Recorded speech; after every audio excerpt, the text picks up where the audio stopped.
Can't be emo now. Wait, what? No. We are back. Oh, I think we're back. We gotta change Yumi's name again or something. Let's see. Hold on a second. It's reaching Hello. around her tiger. Reaching around for tiger. Oh boy. Did I come back in time for the girls come from? Did I come back for the in time for ventriloquism again? Yeah. Yes. No, cat girl creation this time. Ventriloquism's later. I still like how I have control of Mathin's token and sheet. It's great. Wow. Even I don't have control of You my have token. access to editing privileges on the sheet. You can move it. I mean, sometimes I just want to be we a bear. can't move our tokens on this page because it's just the map. It's just the map. That's the map. Yeah, the tokens are just a suggestion here. It's the map. It's the map. It's the map. It's the map. Hey Tom, what's up? Welcome. Yeah, I think there's a way for to use the same token on multiple pages. I don't know how it works, but some bases. I just copy and paste them. Oh, does this page have the tokens locked? Because I was like half listening to you people. Yeah, because they're not copies of the tokens with the privileges. They're just tokens placed here, so we don't have control of them. But we have the party. I will fix that. We don't need control of these tokens. Yeah. Yeah. You probably don't actually today. Nah, we don't need tokens ever. I'm just, These are just a suggestion. They're like healers. But unless this is gonna be like a battle map. I mean, we could fight the shadow party over here. Yeah. When you find out it's not really been us, like that's not been the marker of us the entire time. That's been the Warriors of Darkness. They've just been chasing us down. Elle would ride one of them into battle. Oh baby, I bet she would. I would ride Shadow Elle into battle. Oh. All right, so for those of you unfamiliar with what this is our weekly Dungeon World game, tabletop roleplay where we play characters who do bullshit things, and then characters who do nice things, and then characters who kind of just do things. Yeah, that's it. That's the summary, right? Wait, is Aaron a thing now? Well, was a Well, thing? he was. I mean, past that. Oh, sad face. We don't need no stinking tokens. Where we're going, we don't need roads. Wait. Would that be defined as masturbation? No, that's ventriloquism, which is a form of shared masturbation. Ventriloquism is a form of shared masturbation? Wait, what? Yeah. You've never heard the phrase mutual masturbation? No. Not when it comes to ventriloquism. I mean, if you want to know more about mutual masturbation, go to twitch.tv/evilsqueegee. Okay. I mean, wait, what? I'll have to check that out one of these days. The fuck is going on here? I think somebody made an in-joke and I'm just beating the dead horse right now. Is what's going on. I love it too much. I think you're just improving on a work of art right now. I'm just going to note that Martkos has 1,934 hours. He probably wants to take It's all so of those close back. to that. So close to that 2,000. Actually, what I'm more excited for is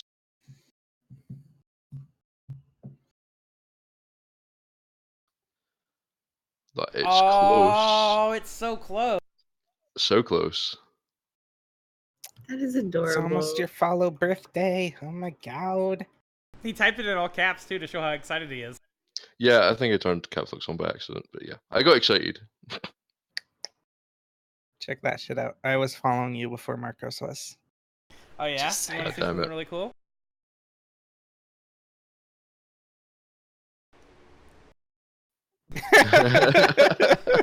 April 10th, by the way, is the earliest recording the bot has for anything. I believe so.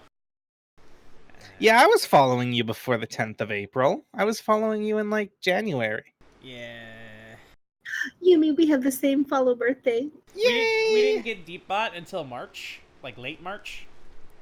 Right. Yeah, it's kind of weird that the Stable Boy wasn't an original thing.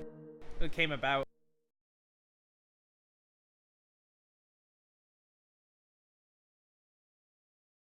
Too bad Dojel have ruined his follow age because he just free followed me today. Sucks. How could you, Dojo? So Twitch has a graphics bug where, like, if you load into a page, like, it might show you for like the first 3 or so minutes that you're not followed to it, and clicking that will actually unfollow you, and then you have to click it again to follow. That is fan. No, it actually kept the right date in there. Look at that. Look at that. Yeah, Muxie seems to think that you followed me today. Welcome, ponies. Welcome, Dom, by the way. Thank you for the follow. Welcome to Pook Ponies. Remember to ride hard. I haven't said that for a bit because follows got really hectic there for a bit, and I couldn't say it to everybody. Do we have a Laurel? She's not said a word in like four years. I've just been listening to you guys. Well, patiently and cunningly. I mean, I could run the game. She's just been secretly prepping the session for today because she completely forgot to all week. Prepping the session. You know, that's what true. they call it I these days. actually was busy unlocking your tokens so you actually can use them now. Just in case you want to. Okay, then Jaylin is actually here in the trees. No, I'm kidding. Actually, since you all left, Merideth and Kethra are just gonna start making camp over here. Oh So- my. Speaking of making camp,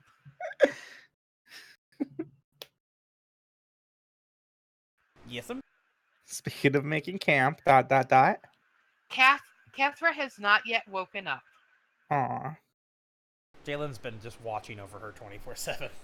Like, Aw. And I was about to say, so at camp over the last night and now into the early morning. Jaylin, what have you been doing? he did not sleep. He's actually just been sitting next to her, waiting for her to wake up, or checking to Aw, see if loyal her puppy. if anything changes in her condition. Yep. Aw, who's a good puppy? Meredith, what Speaking have of you good been puppies. doing? Meredith has been fucking sleeping because that's what you do when you make camp. You sleep. Good call.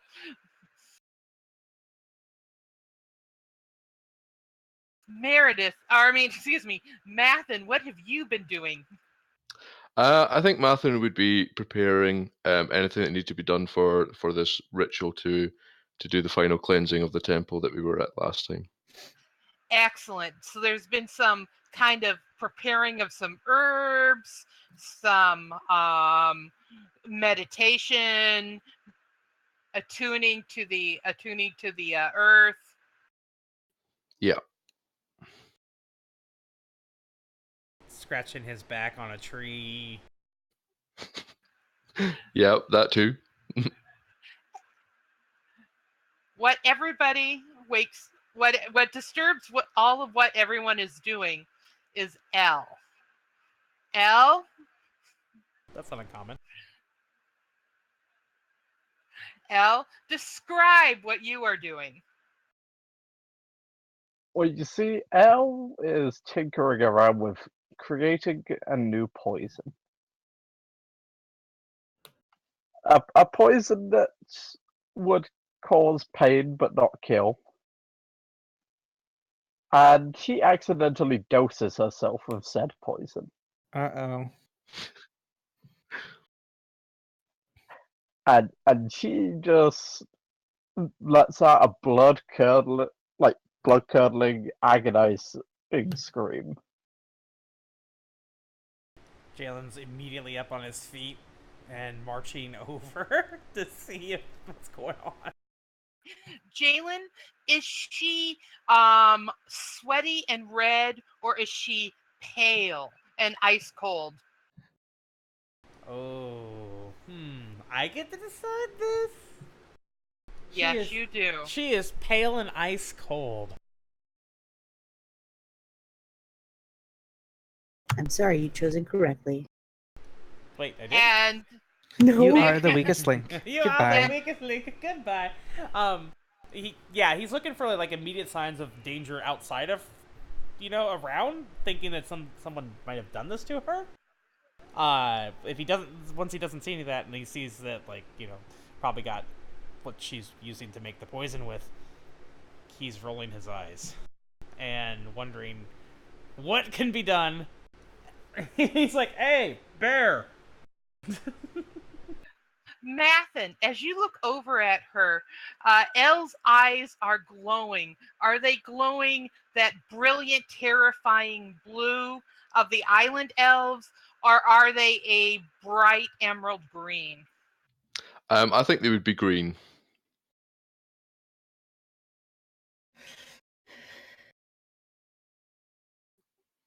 Do you know Yeah, anything I about? definitely say green. Because do you know anything about this? She looks like, because she's probably like doubled over at this point.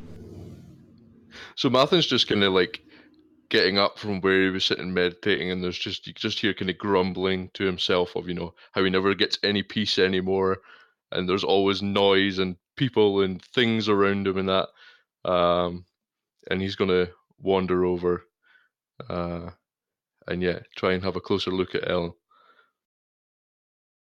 All right.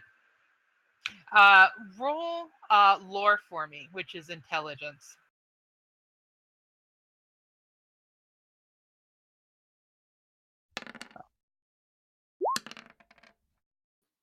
Oh Absolutely not.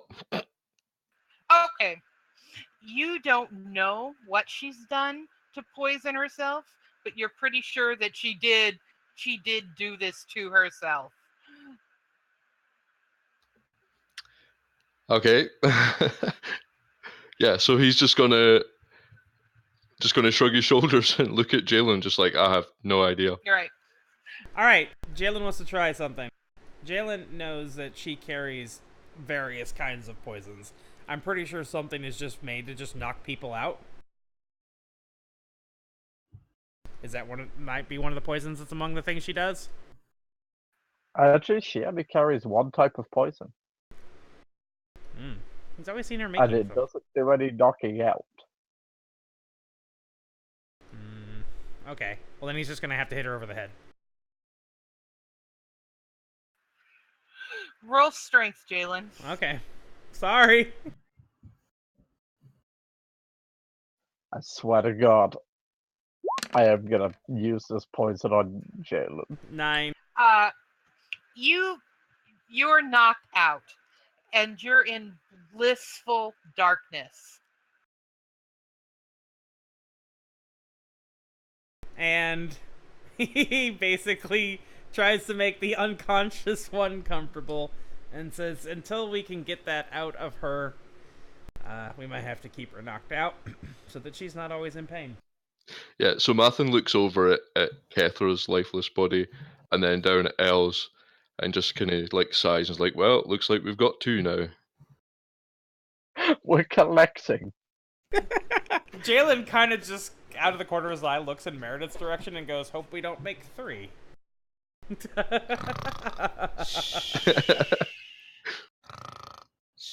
Exactly.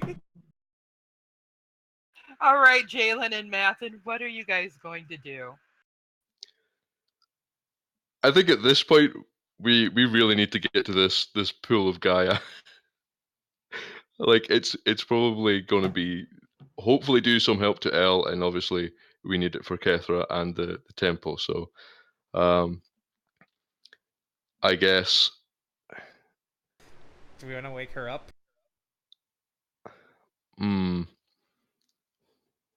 She can watch us. She can watch them. Or at least carry them. Yeah. Yeah, I was going to say, do we want to take them with us, or are we going and bringing it back? Blue is like settling down next to Elle in a very protective manner, trying to nuzzle her and lick her and whine.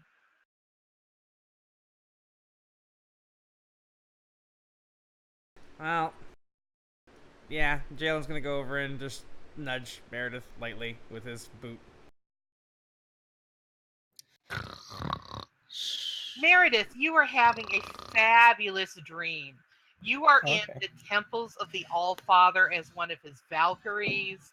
You guys have just waged war upon the Titans, and yeah, have we did. emerged victory, and all of a sudden you feel a nudge.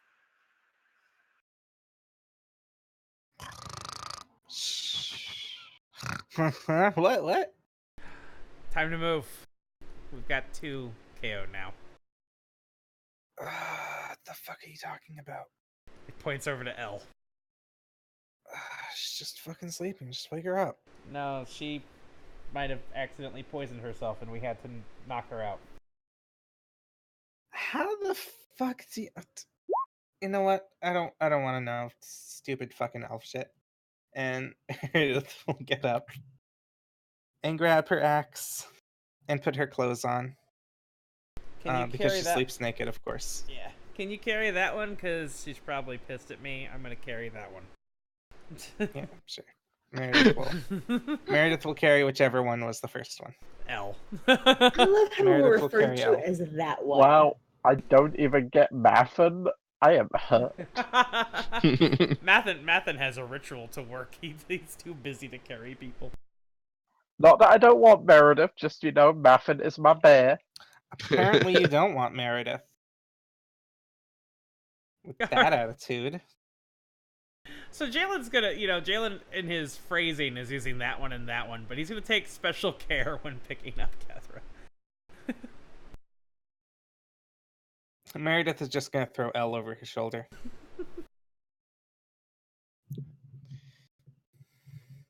And marching time.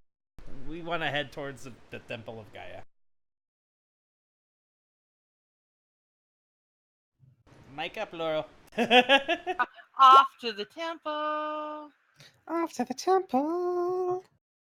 Oh, this place again? Yes, where there is a corpse on the altar that you left, and everything is as you saw it last night. Mathin, you are the one that notices that there is a pool nearby.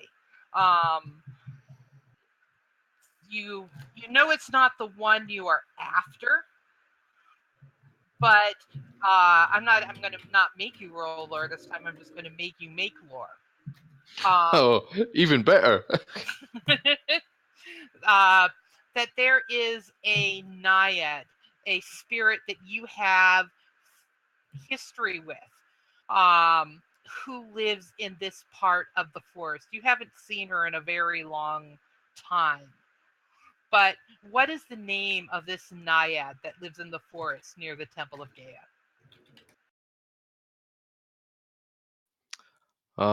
Let's see. Let's go Narelle. And really? what kind of and what kind of history do you and Narelle have? Or what kind of history do you and Nora have? So the way I'm playing this dude is, if you remember at the start, where Mathin had rescued this spirit that was on the other island. And the way I'm making his lore is that spirit had been captured by the elves there, and they had been experimenting on it, trying to take its power, and it was weak, which is why it could no longer go back to the forest. So the spirit gave him the help to leave the island, and he's now basically a host for the spirit, which is where he gets his power to transform. So they now are one being. So the spirit that Mathin holds within him would have been well known to this spirit of this area, and they'll have met previous times through that. Awesome. You know that she might be helpful in providing at least some directions and perhaps some advice about the other pool where you are headed. And she's not far from here if you wish to visit, and if not, you guys can pick a direction and just start looking for the pool on your own. I think I would like to try and find her. Alrighty, let the group know what's going on. Okay, so Mathin turns to everyone else and says that I know of a spirit here that may be able to guide us. Now, Lord, did you say that this is going to be in that pool location that we can see on the map? Is that where? Yes. Okay, yeah. So there is a pool nearby. It's not the one we're looking for, but she usually resides there. I think that might be our best start. Sounds like the only thing we've got to go on. And I'd really like to get these two awake.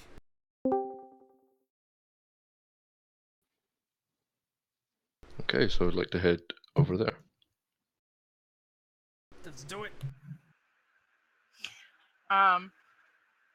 He's still just carrying.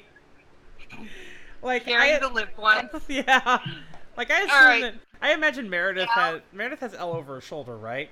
I imagine Jaylin's actually doing like the cradle carry with like a hand under the back, in the arms, and the hand under the legs, like in front of him. Yep. Elle, make a Constitution roll for me. Damn it. That's like This her can worst only be good stat. dice. Please fail this roll and don't wake up. Oh, 9. No, that was blue. Blue. That was Elle. I Heck just have yeah. blue selected. Elle, you wake up as you're being moved through the forest. Your first instinct is like that the moment that you first open your eyes is that you're back on the island, and it takes you a moment to realize that no, these are your people. Things have progressed since there. And come to your senses, and you see Blue immediately start barking and fluttering around, flying in a circle around Merideth.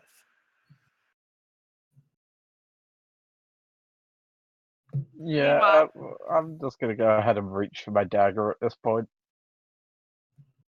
Kethra, make a Constitution roll. No! Kethra, take your experience point. So good to have you back, Dio. I want Kethra to wake up!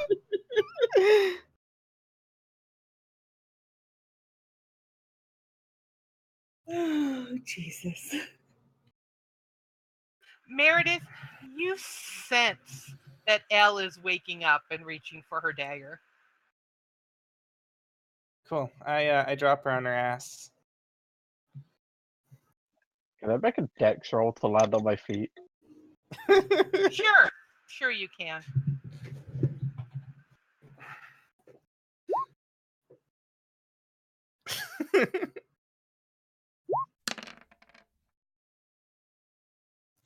Huh. You make a somersault, land on your feet, and you didn't have time to actually have a dream, but your head doesn't hurt, and the poison is out of your system, and it's actually left you feeling stronger and faster and more coherent than you were when you accidentally consumed some.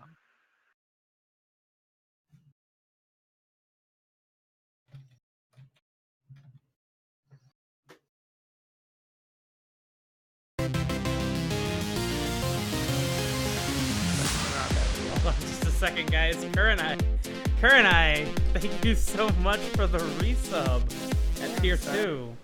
That kind of, yeah. $10. That's awesome. Thank you. You're a beast, Corinne. Fucking badass motherfucker over here. Fucking waving around your big ass money dick. Okay, I'm done. Okay, yeah. That might be enough of that. As soon as it gets to money dicks, it's like, okay, that's enough. From the pool, there's a soft sound of water kind of with the sound of like a giant fish when it jumps out of the water. But in this case, it's just the Naiad raising herself up, kind of eyeing the entire party. And then her eyes settle questioningly on Mathin. So he's gonna step forward and kneel at the side of the pool, and say, "Hello, old friend. We may need your help." She goes, "Hello, old friend. What's happening?"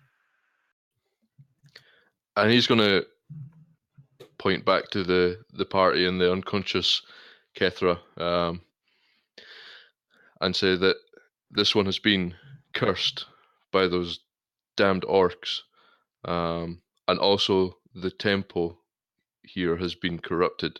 We are looking for the waters of Gaia, to help cleanse both of them. And she goes, "Oh, because they do. I have felt a great deal of disturbances in the forest as of late. Because this is an inauspicious time to travel to the waters. One of I have sensed that there's been the birth of a new dragon in the pool of Gaia. It is not by any means an evil creature, but there are many that are out to hunt it because it is a new dragon. So be very careful as you travel south.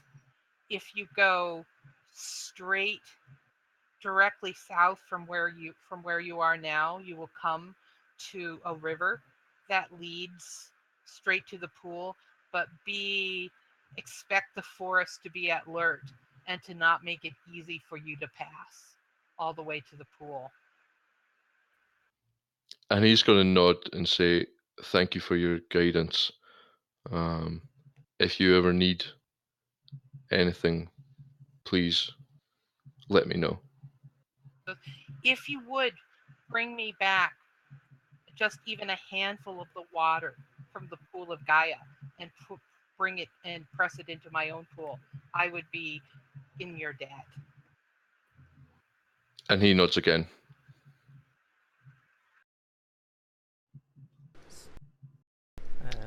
And he's going to return back to the party and let them know what he's just found out. I have to ask, what's a dwarven hello? A good fist in the back of the head. I mean, it depends on the way you're facing. But...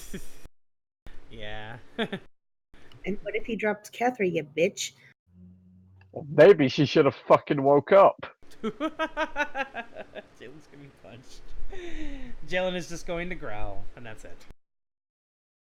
Well, a little bit of a stagger and a growl. And, Elle was just gonna say you didn't even ask if I had any anti-venoms. You weren't talking, you were screaming. I could point. I'll get back to you when I learn sign language. Wow. All right, party. That's what you've just learned from the Naiad. What are you guys going to do? What are you guys going to say to each other? Well, first I'm going to curse Comcast because it's kind of being shitty right now. Let's see. God damn it, Comcast. So we need to recover the water. Recovering the water is not going to be easy. We need to bring some of it back. That's part of the deal. Yes. And we also need to be very wary of the forest as we travel.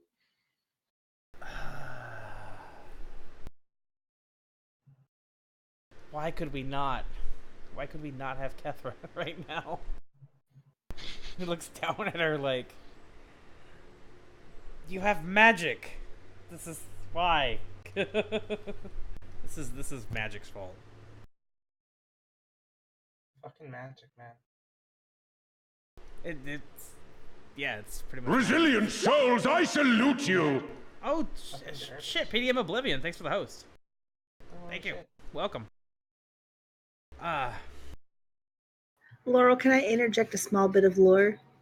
Absolutely. As Jaylin curses the magic, in his mind he hears Kethra whisper, "Not all magic is bad." He shakes his head. He's just like trying to shake something out of his ear, kind of shaking his head. Well, let's do this. We kind of have to. We have no other choice. I guess. Is there a better way to carry her? I'm afraid of putting her in harm's way.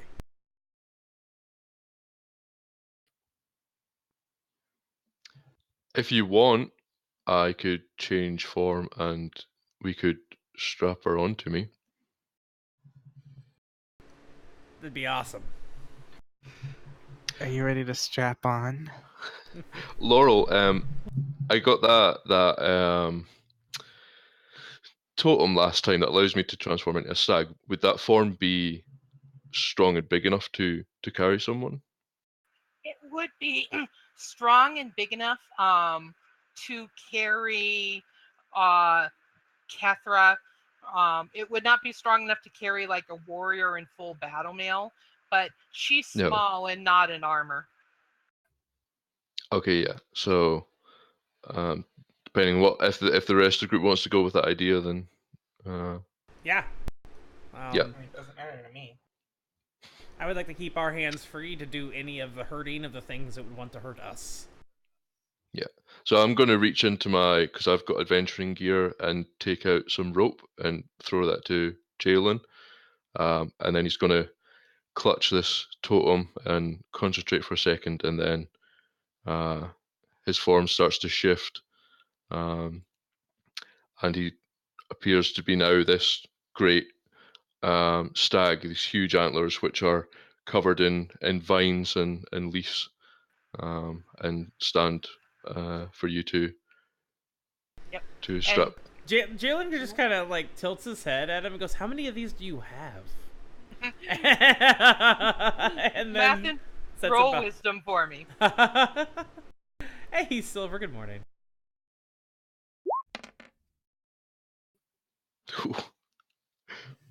That's a 7. You roll 7. You successfully change. It's a little slow and painful, but you make it to the form, and it's as you described. You are your dex has increased by 1 while Okay. you're in this form. Nice. The disadvantage, however, is your strength is decreased by 1. Okay. And Kethra gets put on the stag's back and tied down the best way that Jaylin knows. Which, surprisingly, Jaylin does work with rope. Doesn't know where he got that experience.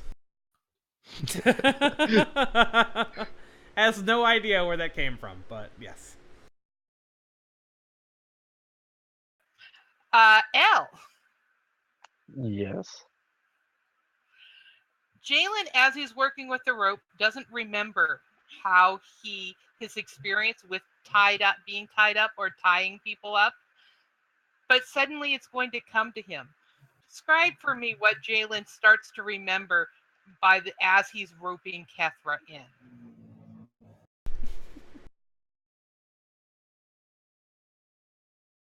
Well, you see it as the special kind of hug.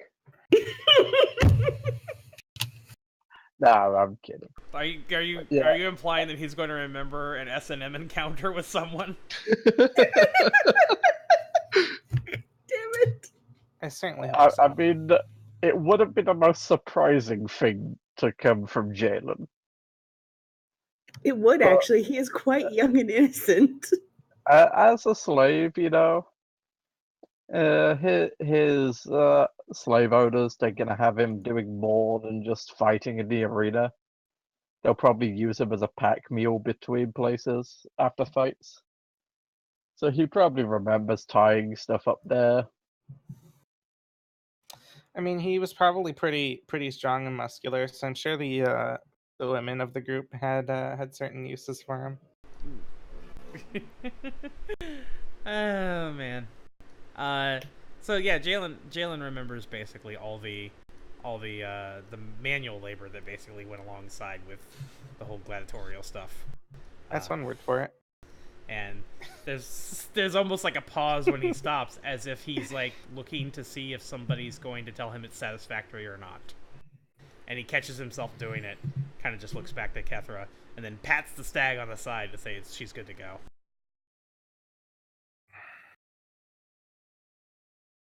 Enjoy, Lurk. Thanks again for the host, man. And you take care.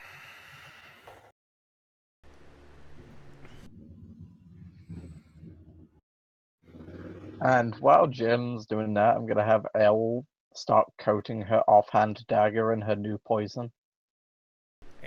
Don't mess up with that this time, okay? Yeah. Actually, fun fact: Elle's now immune to said poison. All right. Anyone else have anything that they want to take care of before we go face the forest? Nope. Nope, don't think so. Jaylin will take point then.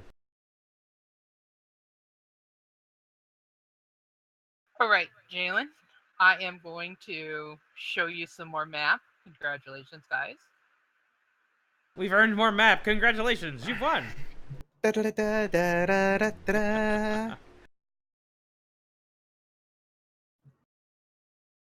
Whoa! Wow! That's a lot of map. Holy crap. That thing looks like a superior. That thing looks like a fun mount to ride. That thing looks like we're gonna find a changeling. That thing looks like a swimmy. That thing looks like Aquaman's worst enemy. Black Manta? I guess. I don't know. I just know that Aquaman makes good peanut butter and jelly sandwiches for everybody else when he's on land. That's all I know about him. I mean, probably. So you spend about half a day, and you reach. You reach the bank of the river that was being described to you by the Naya. And it's got it's very wide, like think Mississippi wide.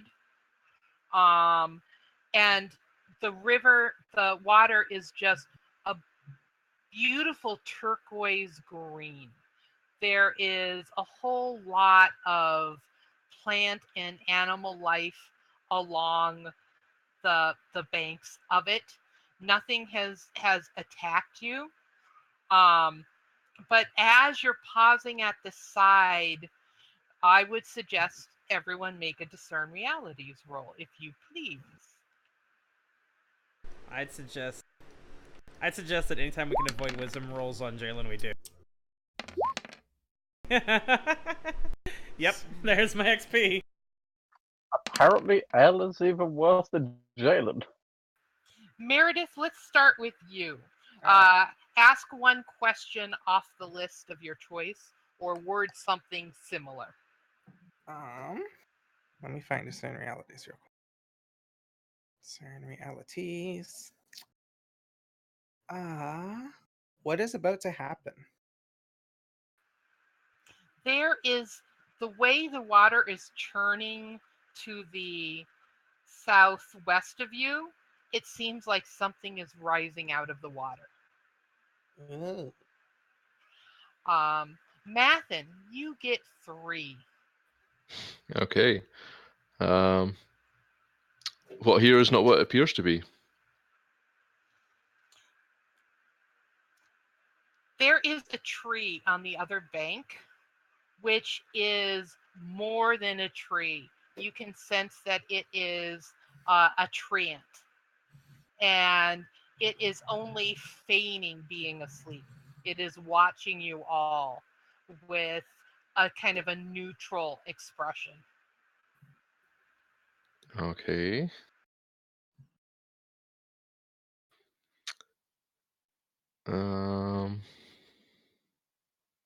What happened to you recently? Recently, there was something that looks like some kind of animal had been devoured by something in the river, where you see there's like a leg of a, oh, not a deer this time. Actually, there's a leg of a bear that is just there on the side of the ground by the riverbank. It looks like the rest of the bear got eaten and it was bitten off. And it looks like it's still streaming blood, so it's only maybe an hour old. God damn. Okay, third one.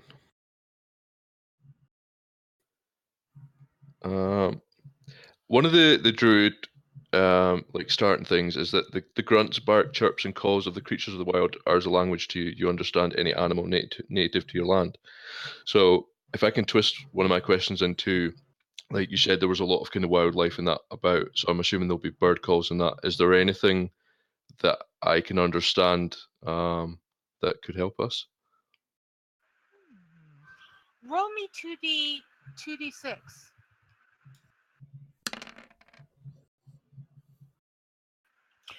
None of the birds themselves are likely to be able to help.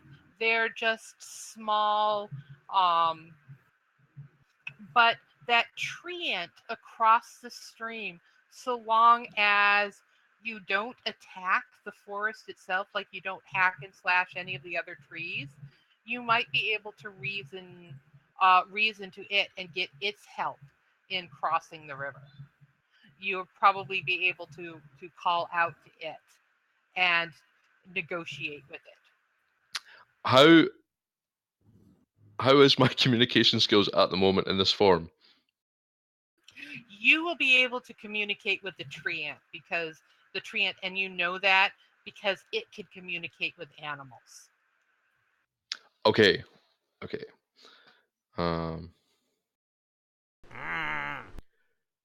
So I am going to walk a little closer to the river, but keeping a wary eye and sort of staying back from where this mutilated bear arm is, and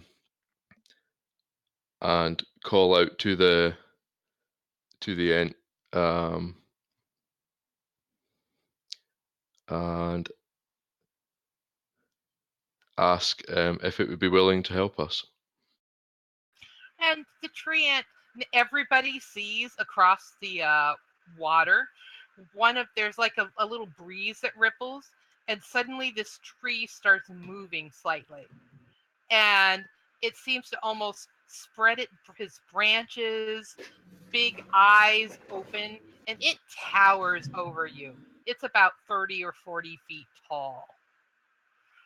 And in a very low voice, it, with its eyes on Mathin, the deer, it says, "What do you offer?" And Mathin's going to lower his big antlered head in a sort of bow, and call out, "What would such a mighty creature of the forest ask in return?" And goes, "Far to the south, beyond the tears, where Gaia's tears gather, there are orcs who menace my children." And Mathin snorts and paws at the ground. And he calls back out to him. We have been dealing with these orcs already. One of our party has felt their evil. We will gladly deal with this problem for you Goes, if you but allow us to travel to there.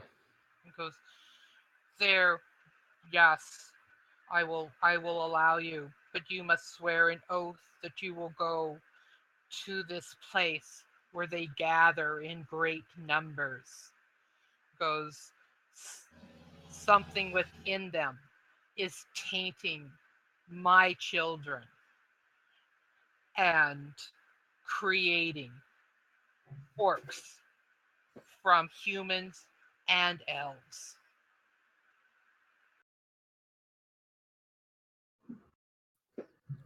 And so Mathin is quite disturbed by this, and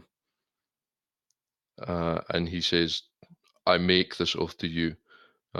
We will rid the forest of this problem."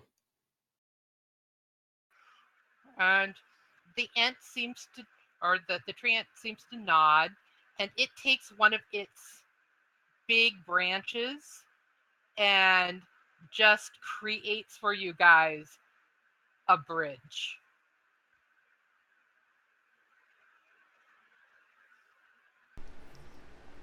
That is wild. Because Jaylin has no idea the conversation that just happened. He's just looking to the stag and then looking to the treant bridge, like.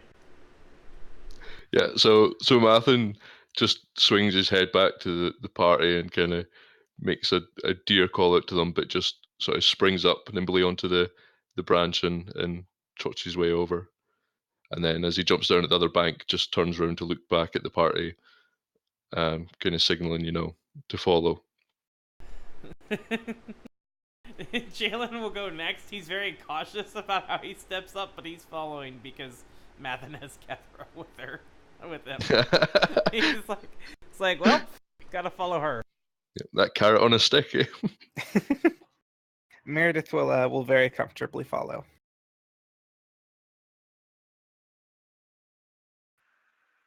Excellent. And you guys get safely across. And you get to spend Elle, describe, do you have any other interesting encounters in the afternoon? Elle's had to step away. Oh, that's right, Elle. That case, Jaylin, do you have any interesting encounters over the rest of the afternoon? Let's see. You said there wasn't a lot of bird activity, right? A lot of, like, little birds. A lot of, like, little birds. Like, little bird thieves. There could be some magpies. Yeah. Maybe a little bit of magpie annoyance. Roll me Defy Danger, everybody. Because you are being based on Dex.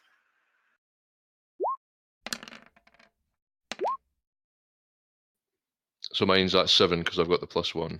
Yes. Because I don't think I'm going to talk the magpies down. Jaylin, you and Merideth not only succeed in keeping the magpies from stealing from you guys, but you both actually literally catch birds out of the air and discover that they're a lot more docile than you expected. And once you both catch the birds and are like holding them in your hands, they shapeshift and they turn into little blue-green fairy, gender of your choice, and are like giggling and laughing and going, no harm meant.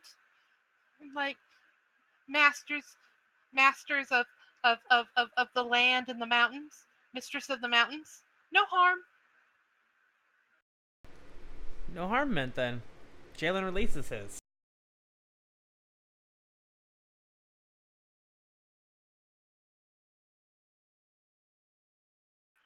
Meredith. I what forgot do that I you do with pricked on just to talk.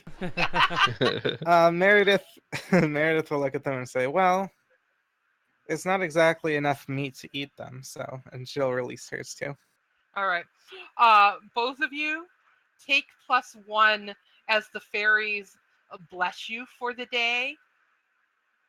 And so you get +1 ongoing in your rolls during anything for the rest of the the rest of the session.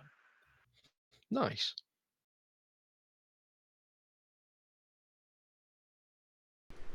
Is that just +1 to everything?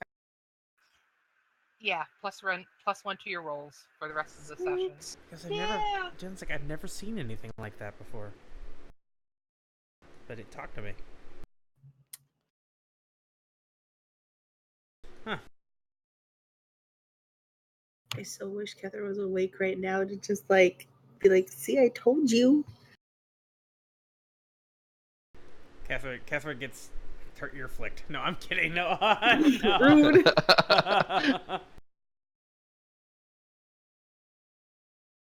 Pandal, thanks for the bits.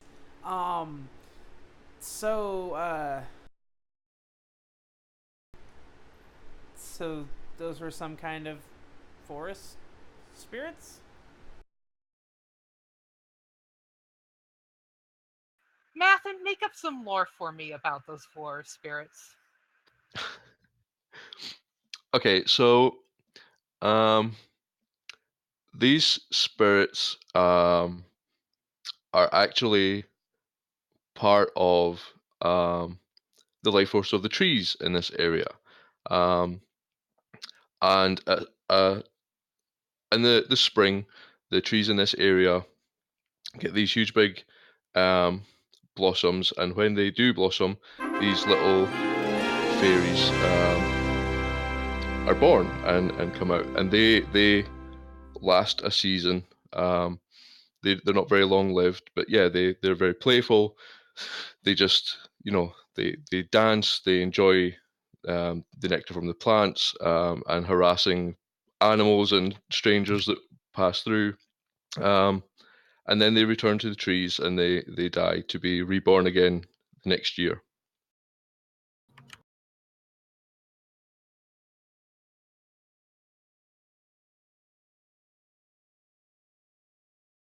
That's... Huh.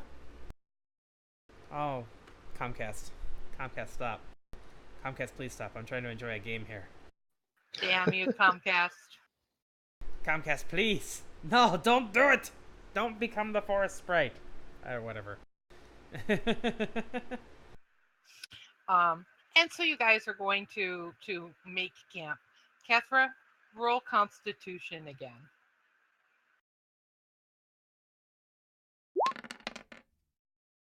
No! Couldn't she have a My +1? God. Come on. Well, no, that would be a 7 because we've all got +1. No. Kethra no. doesn't. This doesn't count for Kethra. Come on, can Jaylin? However, Jaylin, Yes? she is so. As you are taking her down off of his back, she is so cold. She is barely breathing.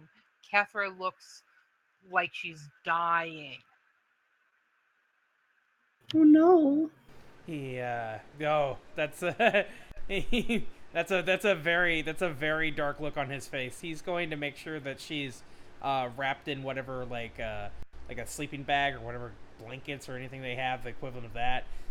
He's also going to try to get a wet rag and warm that up and see if he can do anything to help her be not so cold. He doesn't have anything to help with breathing.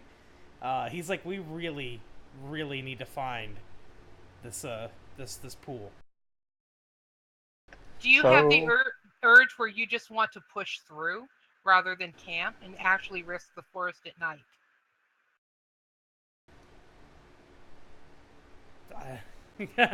As the player, yes. Jaylin's kind of caught in the I don't know how much time she has. Yeah, I think we need to keep going. Question, Laurel. Agreed. Yes. What would it take to wake Kethra up from the outside? Make a wisdom roll.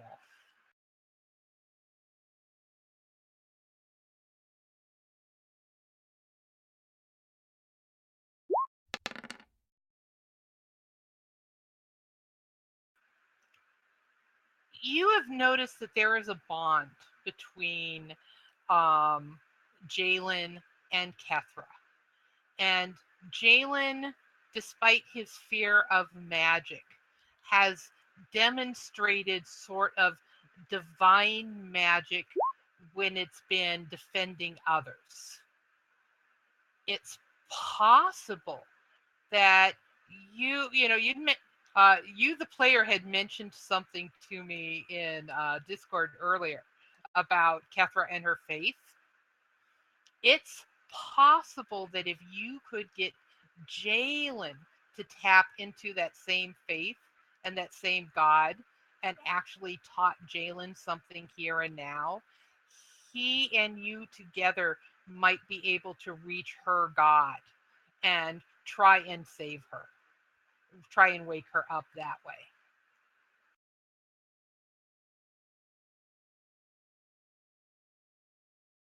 Resilient Okay, souls, I Jaylin. salute you! Elle's just going to turn to him after coming to this realization. I don't think you're trying hard enough to actually wake her up. What do you mean? We're trying to get her to the pond so the waters can wake her. She is a cleric. Have you tried invoking her faith?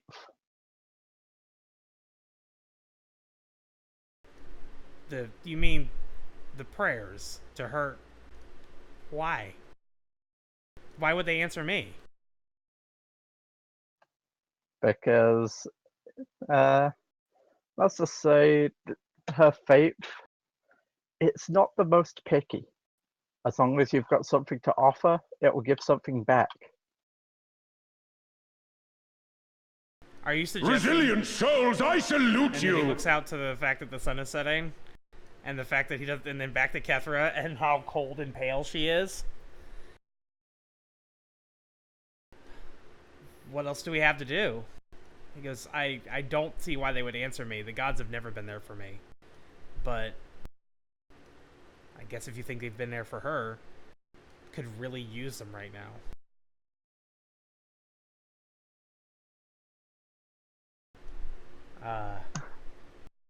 And he's thinking, he's like, okay, so I need something to offer this god. And at this point, Ella's gonna toss him her last vial of the poison she made. New poison. It's got something to offer at least.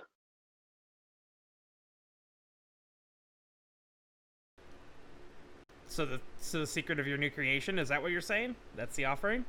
He goes, okay, how Yep. do we, okay, anyone who ever, how do you make an offering? He's like, okay, what do I do? Do I just break it on the ground? Do I, he's pretty much like, you might actually notice that, like, the hand that is holding the vial is shaking. And Ella's just gonna sigh and say, did they never teach you this at the guild? No. Has Jaylin ever seen like Kethra praying or anything? Like, No, because it's all been secrets and stuff. Kethra always does it alone. Okay. Yeah. And Hold on. Mathin, anything you want to contribute to try and help with this? And Merideth, same thing. You guys can get involved too. I've just thought, Laurel, Yes, Blue has seen this. Blue has seen this. Is there any way I could get the information out of Blue?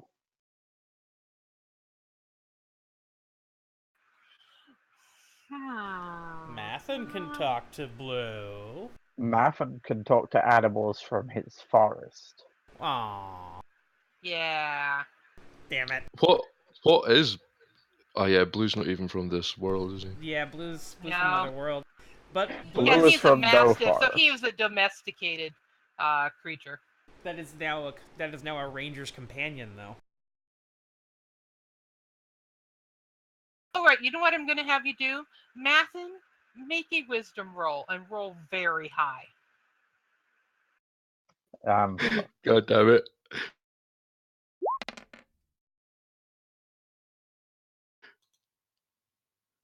That's pretty high. Is 10 high? That's 10 with an 11. That's high enough. Nice. You can get, it's more of an empathic sense than actual word sense, but Blue is very attached to Kethra, and has been present, literally guarding her as she's made her offerings. And so when you approach Blue, you're because you're still as a deer, correct? You haven't reshifted. Yeah, still is a deer, yeah. And you put your head down, and you and Blue both like touch noses. You get the sense that Kethra you get sort of that image of how you had taken the ghost wolf and laid him upon an altar, that Kethra does something like that too, where she creates a sacred space of some kind. And so in this case, you could probably create a sacred space of some kind, or just and then offer something up, and then just reaches out to her god, and her god reaches back out to her. The problem with this that you just sense, and this isn't from Blue, this is just everywhere else, the hardest part in accomplishing this right now is Jaylin's disbelief and his lack of confidence in himself to touch the divine. Everybody else in the party seems to be very comfortable, even Elle, in reaching out to the gods if they need to, reaching out to the spirit world. But for Jaylin, that's just blocked. And so it's going to be a need. You're going to need to find a way to get Jaylin to overcome that sort of spiritual blockage, or that wall of resistance, in order to accomplish this.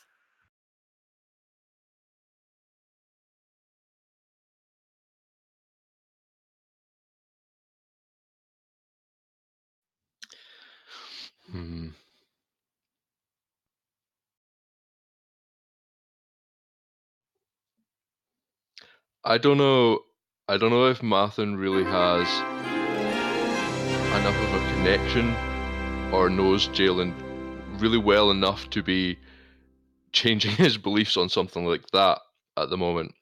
So I think I'm going to change back to human form, and using my staff on like a nearby large rock, start etching like a circle around the rock, and trying from his connection that he had with Blue to get a feel for what kind of symbols and what it would look like. But it's probably going to be a bit kind of mixed with symbols and rites he knows from the forest. So there would be some of his kind of nature spirit mixed in with it, but also hopefully some kind of connection to Kethra's deity. Is anyone wanting to help assist? Jaylin's watching. He doesn't know how to help. Yeah. He's making sure he doesn't get in the way, though. Elle, what about you? Elle is trying to get Jaylin's spirits up and get him in the mental mindset of this. Okay. That works for that. So go ahead and make another wisdom roll, Mathin. Okay.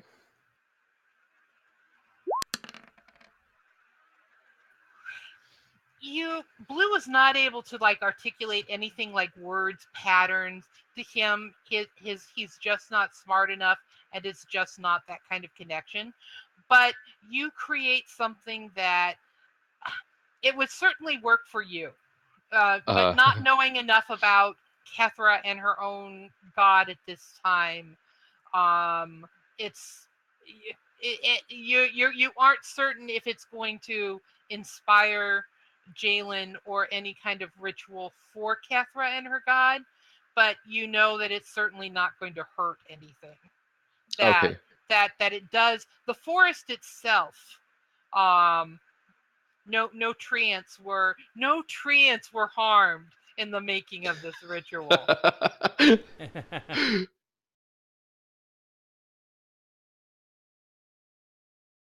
And Elle, that leaves you with Jaylin himself. And Meredith, are you kind of sitting back watching them all at this point? Yeah, Meredith would like to help, but she doesn't really know anything about their specific practices. She really only knows like sacrificing goats and shit.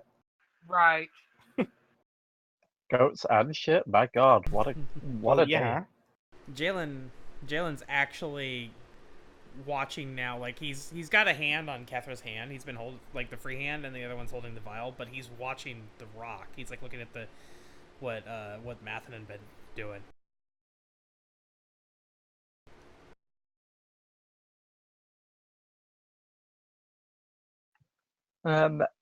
Elle's gonna offer him some nice words of encouragement. In the way of her basically telling him if he doesn't succeed in this, there's a good chance that Kethra's gonna die. And that he needs to put aside all of his past differences with gods and just focus on this one thing.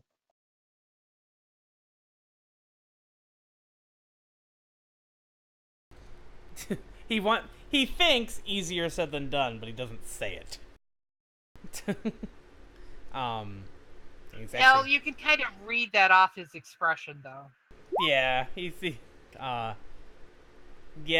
Well, you know, he's not going to be alone. Kethra's not the only one that worships Bell in the party.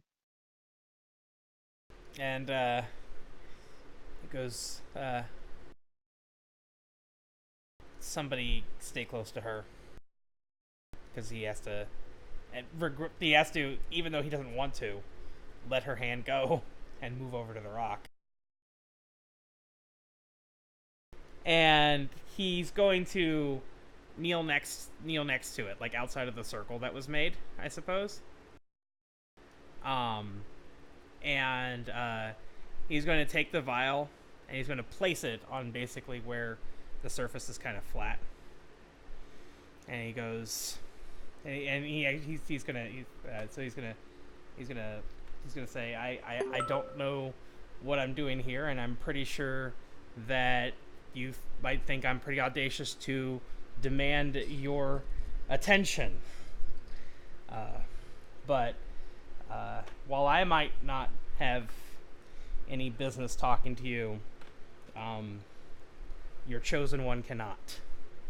And though you have never worked your ways to help me, I know that she has for you. And so maybe I am already indebted to you, but I come to ask for more. He goes, I don't understand what I'm doing. I don't think I'm ever going to understand what any of this means, but it means a lot to her, and she means a lot to me. So, you could either answer my call. Resilient souls, I salute you! The Fuga host at that time. That is, wow, the timing there. Sorry. You can either answer my call and help us save her, or watch her slip away. And I will never, ever seek your favor.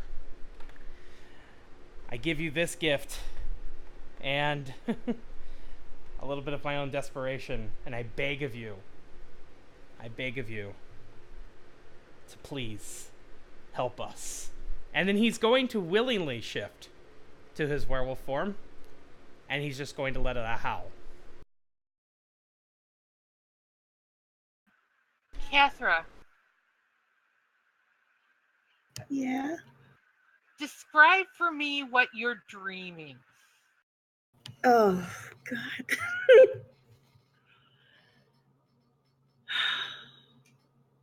um.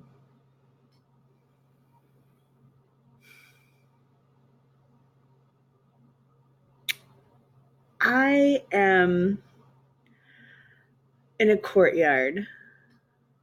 I'm actually in the courtyard of a very noble, like manor type place.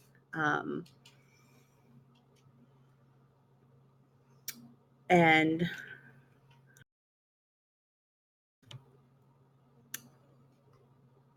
I'm dreaming of. I'm actually transported back to my days training as a cleric. Um,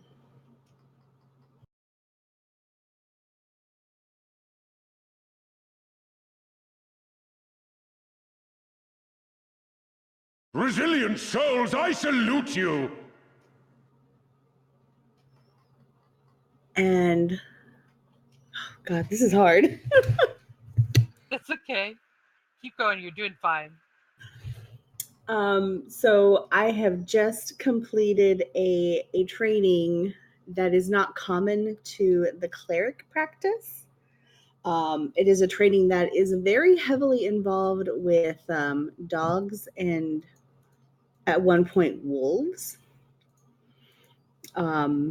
And I have just actually been dismissed rather harshly by my trainer because I do not agree with the practices that they are using with the dogs for our training. They've become quite aggressive, and I'm accusing them of abusing these dogs to make them more aggressive for our training. Um,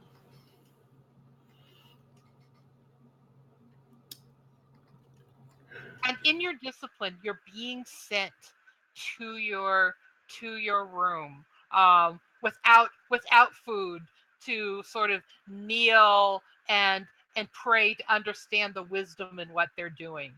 But as you're walking away, you hear this heart-wrenching howl from a distance. And you could swear that it's one of the wolves, not one of the dogs, but of it calling out to you in specific, begging you to come save it. Although it's strangely, it's saying not just save it, but to save yourself, because it won't be able to live without you. oh, okay. Oh.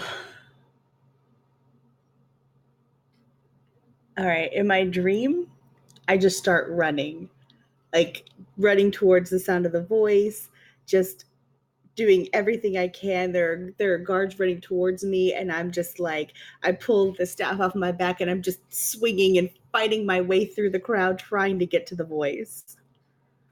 Jaylin, Yes. you are back in the gladiatorial circle. You have been fighting all day. It is one of those kinds of bouts where the champion of a round is put into a fight against another champion of the round, and only one gladiator is going to survive by the end of the day. And this is your last round. Describe for me who it is that you're fighting. Oh, let's see. This is okay. So, in these gladiatorial combats, like the use of weapons is not obviously prohibited. But your equipment is only as good as the people who patronize you. So somebody who's not a fan favorite might not have somebody paying for good weapons or possibly even armor for their gladiator. So Jaylin probably only has the shield. Who he's up against, on the other hand, has a little bit more. I'm thinking he probably fights with a pair of hand axes. Is clearly much larger, older, and more experienced than Jaylin is. Let's see.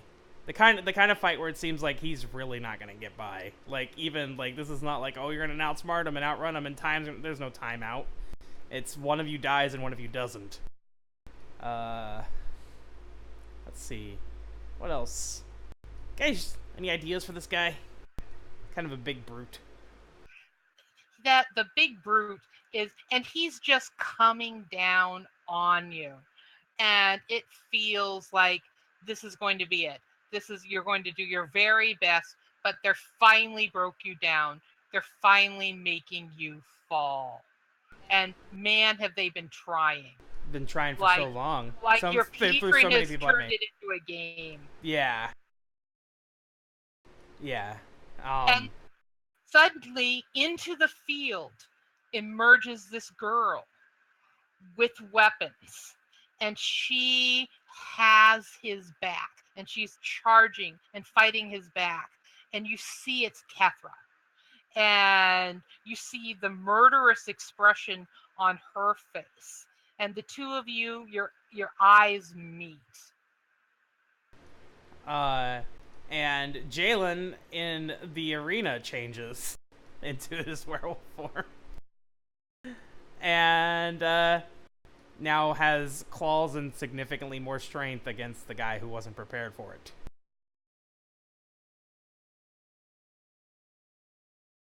He's going to tear through that man as Kethra beats that man's back. Just so there's nothing that stands between them. Everyone else sees Jaylin, he howled, and all of a sudden it's like he's fighting invisible foes. And just as he is tearing apart at the air, growling and screaming, Kethra, your eyes open.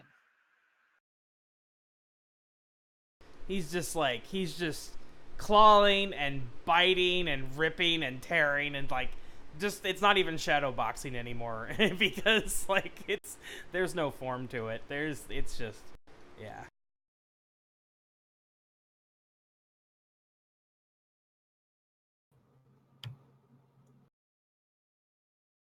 I like this.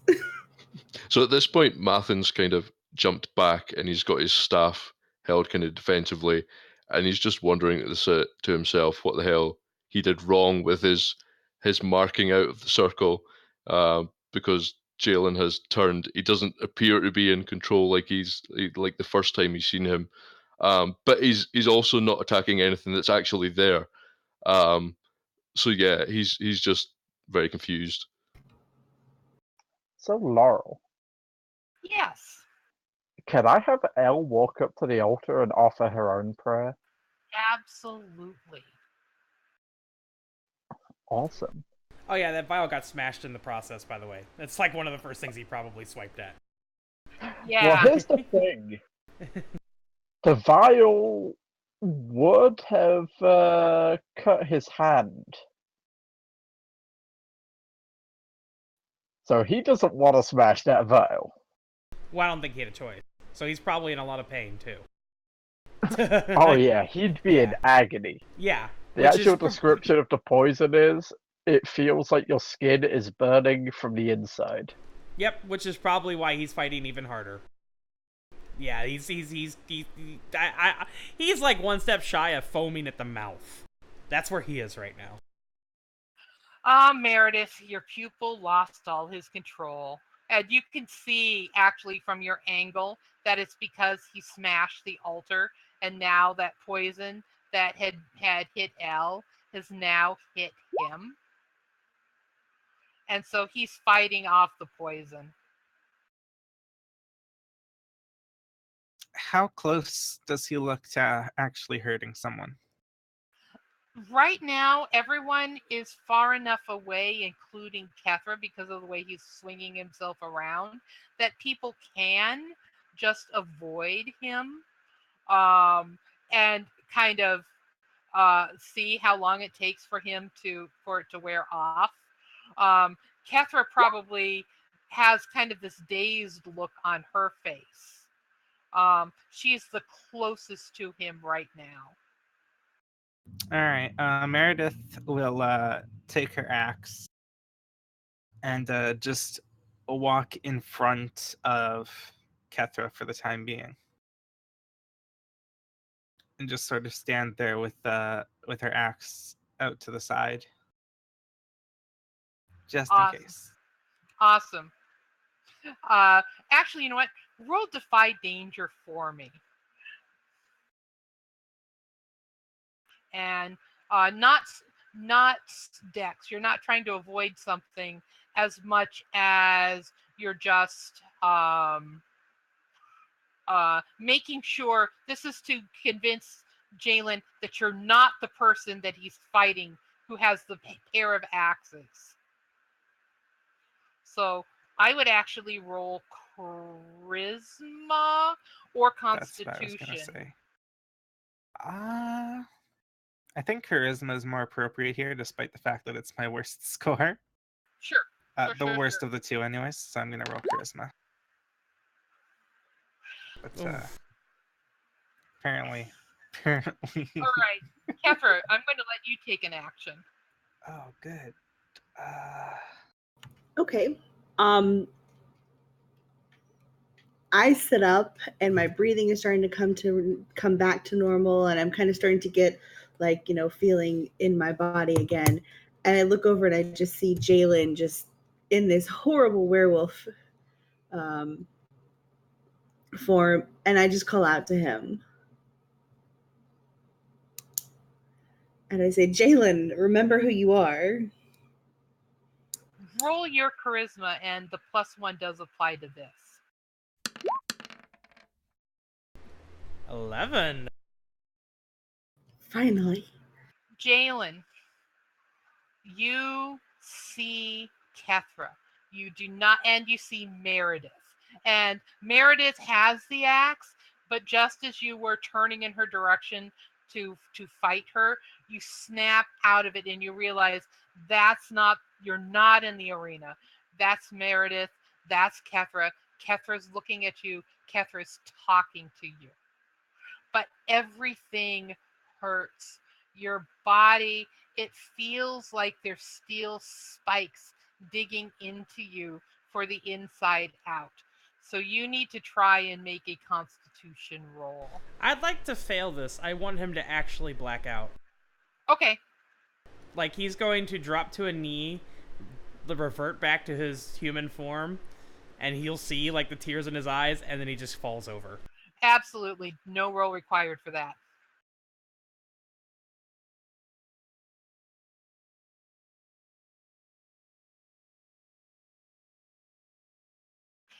So, good news, everyone. Kethra's up. Yay! Bad news, everyone. Jaylin's down. Man! He can't be that much heavier. Kethra, you still don't feel right.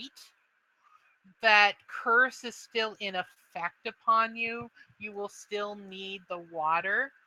But you don't feel you're awake and you're able to move and you're able to walk. You know that you're not well. You know that something evil has marked you for death. Fantastic.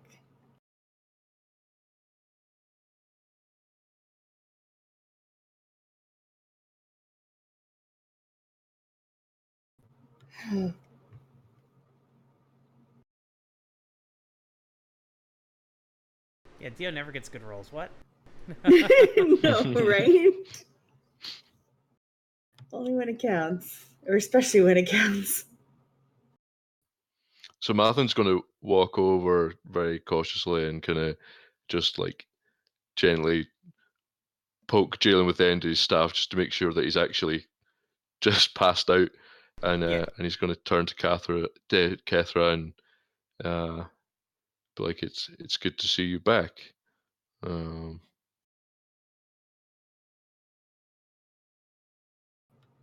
I don't really understand what's happened. What do you mean back?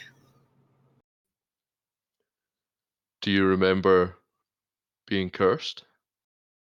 I remember fighting orcs. And I remember that I have no connection to Belle. And that's like the first time she's ever admitted that.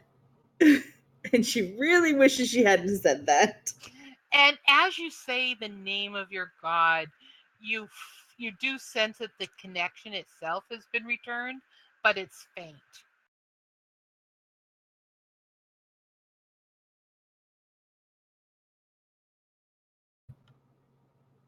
However, you also sense a connection between Elle and Belle that you hadn't realized was there before.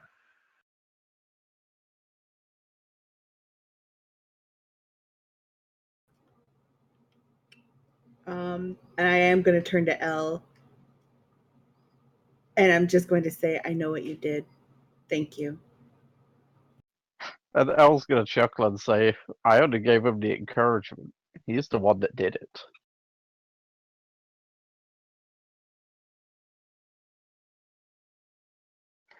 By the way, Laurel, Yes. Elle, when she brews poisons, as a backup, she always makes one antitoxin for said poison. That I will totally give you. Can I have her give that to Jaylin at this point? At this point, when Jaylin wakes up, the effect will be worn off. So you can just look at him and realize that you don't need to. You can anyway if you wish to. But at this point, because he is a werewolf and because this poison doesn't last long, it's just it's vicious while it's going on. It will have been out of his system by the time he's up. Ah, fair enough. Yeah, and his breathing is even. He's fine. He's just exhausted and unconscious from pain. But the Oh pain is boy, Elle and Jaylin are gonna have some words when he wakes up. Because now they've both been through that severe pain. And I would like to take a minute to get up. I walk over to Jaylin and just kind of lean down next to him and just kind of brush the hair out of his face. And I just whisper in his ear, "Thank you for always protecting me."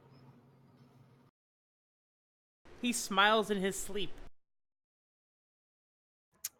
Everyone together now. Aww. Sigh. Is Kethra still visibly marked by the curse? Like, can we tell?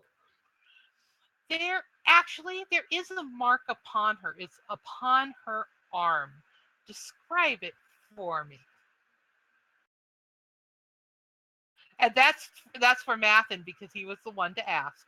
Yep. Way to go. So, I think this mark would appear on the back of her hand at the start and be some kind of symbol. It'd be a black mark. Obviously a very evil mark. You're not going to look at it and go, oh yeah, that's fine. And from that mark will come strands which will wrap around up over her wrist and that, and they will look like they are covered in thorn, almost like barbed wire. And even though it appears almost sort of like a tattoo, it does actually feel like it's almost constricting into her skin. It's very visible, very ugly, and it's not while it's the barbed wire mark of it is very clearly not a natural vine. Like it gives off as a violation of nature.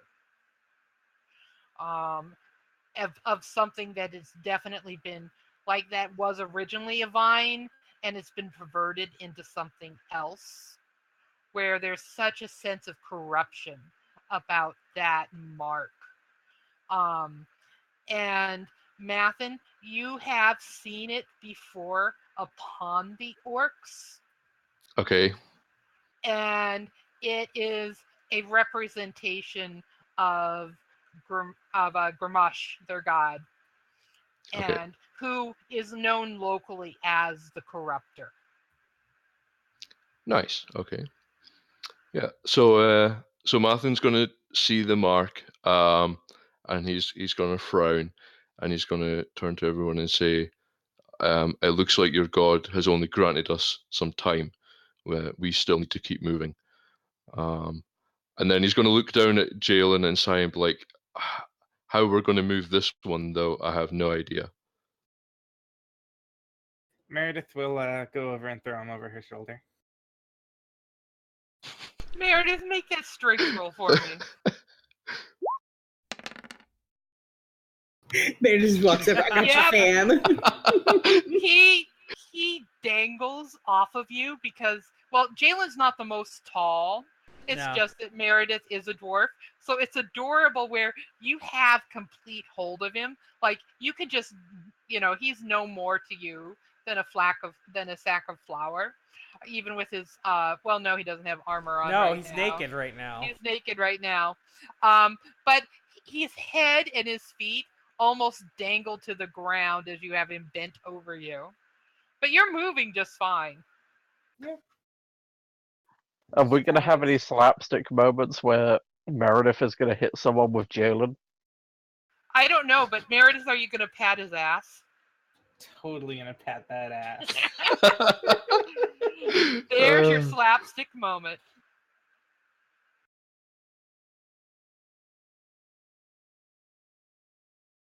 So, I take it. Jaylin frowns in his sleep. Even while he sleeps, that boy has many facial expressions. You're the one that wanted to go unconscious. Unconscious people don't like tea.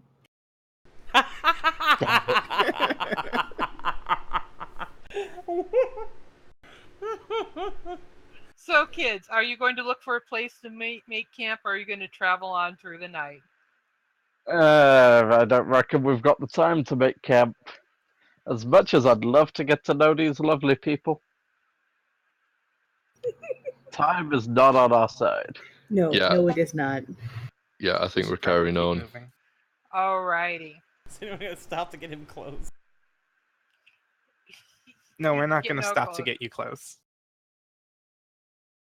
There is no place to just stop to get you clothes. Right, he's Sorry. got clothes in his bag.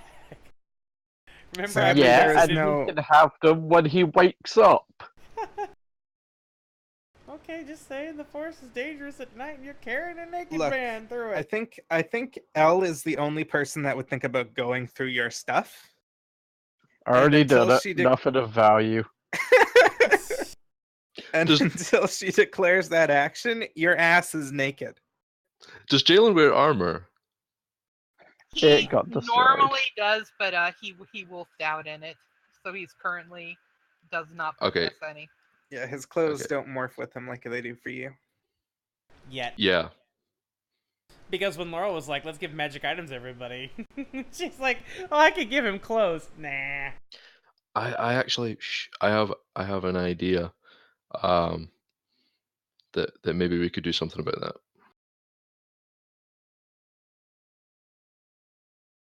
Is this an idea for now or an idea for later?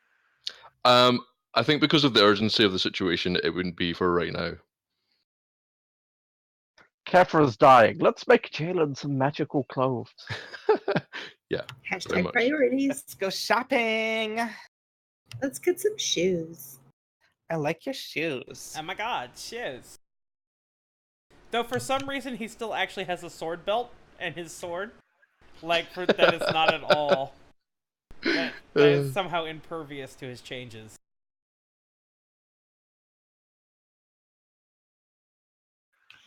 So everybody who's awake, roll wisdom for me.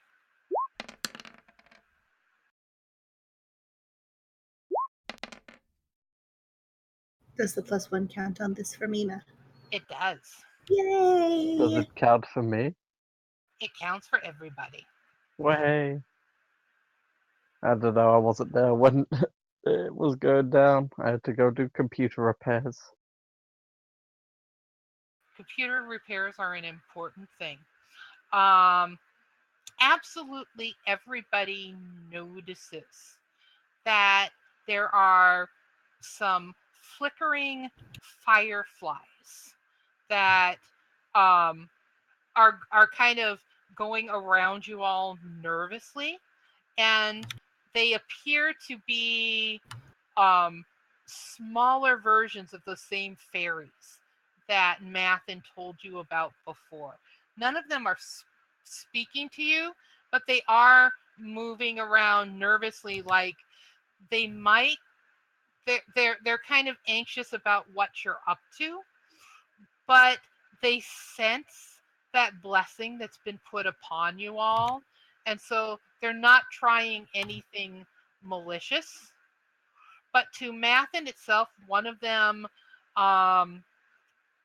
changes from being a firefly to being a little fairy and hovers on your ear and goes, "You need to be very careful." Goes, "There is a mother dragon whose egg has just hatched at the Tears of Gaia, and she's being very protective of her hatchling. She's also seeking. Her mate did not appear to help to feed it and her, so she's starving." Okay. So he's going to turn to the rest of the group and explain what was just said about the dragon, and he's going to give them the warning that no matter what, we cannot be aggressive towards this dragon. Like, she is going to be super defensive of her youngling and the area, and also that we could do with finding some offering of food for her and the child. Yeah, Elle was actually way ahead of that. As soon as she heard dragon and hungry, she's already sent Blue out to scout. Scout, Blue, scout. Alright, where the fuck is Blue's shooter? Normally I don't need him. Would that be wisdom? Yes.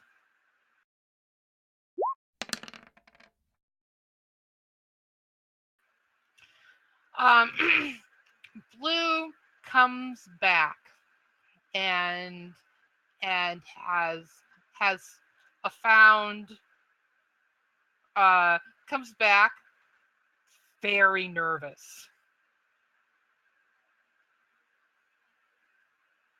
and like hiding behind you. Elle's just gonna give him a reassuring pat and just say, "Come on, boy, have you ever met anything that can take me down?" And that's when you hear the roar.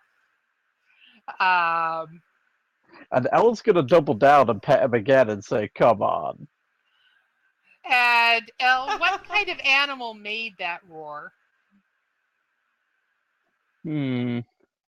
Interesting. You know, I'd say since we saw a bear earlier, like the bear leg down by the river, I'd say that was one of the smaller ones from those bears. So this And might be one of the bigger ones. maybe this is the big bear at the head of the pack. The bears travel in packs. Fuck it, they travel in packs now. Bears in this forest are pack animals. I love you, Elle. But yeah, the bear, it's the biggest of its little group of bears. And this motherfucker's not happy that we've turned up. All right, give the GM a moment. Wait for stream delay. And wait for the bear to be thrown down on the screen. That's exactly what you're waiting for.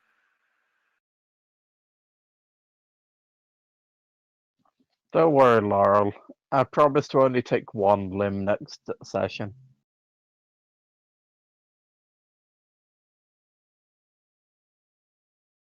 And then, so not only is this just any bear, but this is a bear that is made of fire. No, wait. I'm trying to make it harder for Laurel to find a token. Yeah, you know, get no fire bear now. You had your chance. I don't get any chance. I'm unconscious. I don't get to describe this thing. I just learned that bears are pack animals in this part of the world. We learned something about the world. Get our XP. Oh, great! Now there's multiple bears. Why did you have to say they ran in packs? No. Could have just said it was one really big bear. It is. You could have said it was the baby bear and that the other one was the mom that was eaten. It's just a baby bear. No, the other one was the baby. Like, you think these big bears would get themselves in a trap that easily? Gosh. You So, don't live this long in the forest without learning to avoid a trap. as the bear leader, roars and says in a almost guttural human voice, goes, food for Esmeralda! Hurry, kill them all! And you see bears charging in from all sides. Oh, great. They're bear servants of the dragon. Oh, great. Do we get to take the dragon its own servants to eat? Possibly, yes. Possibly. Awesome. I'm sorry, Laurel. Did you say the bear's name was Peter? Am I the only one that heard that? No. The bear's name is Peter now. Wow, an interesting name. It's a Peter bear. Oh man, where's Mo?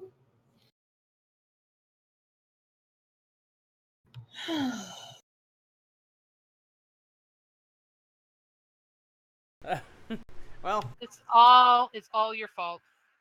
have fun, guys. So you are being charged by one shamanic with one druidic bear and 3 bears.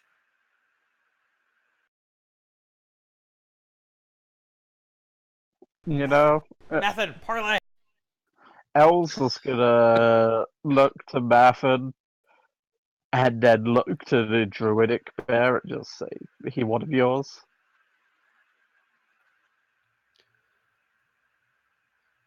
And I think Mathin's going to say no. This is no spirit or anything like that he recognizes. Nope. You guys are not friends. Also, I don't Alright. know if parlay is going to work because I don't really want to try and convince a bear to let us feed it to a dragon. No, indeed. At this point in time, it's pretty much the law of the wild, and one of your group are going to end up as dragon food for the other group. That's pretty much where you are. I need to take a 3-minute break, so we're going to pause right here and people can contemplate what they want to do. We're gonna pause. Okay. Stop. Pause. Yeah. Why the long Pause for thought. Taking a pause for the cows. Just take a short pause before we claw our way through this encounter. Okay, Man. I really have to pee. Having to wait through this pause is unbearable.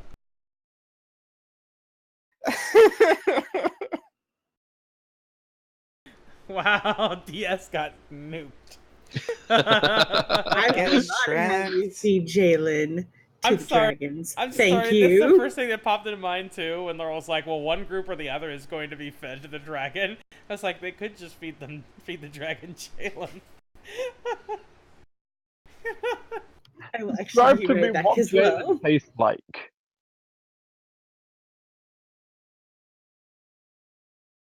I don't know, but he's an expanding meal because he gets bigger in his werewolf form. So you could just put him in his werewolf form and have more to eat. Yes, you could.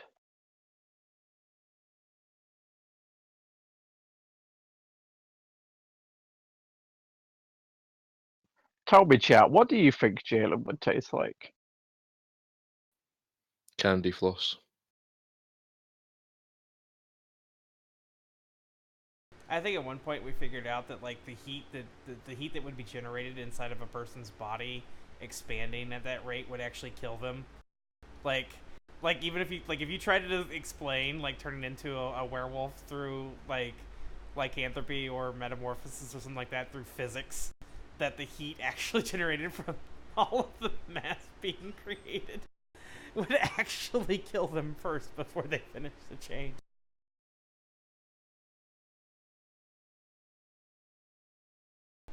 It would probably explode you. So I've just thought of an advantage Elle has here. All right, we are going to start this off with Merideth, our bloodthirsty barbarian.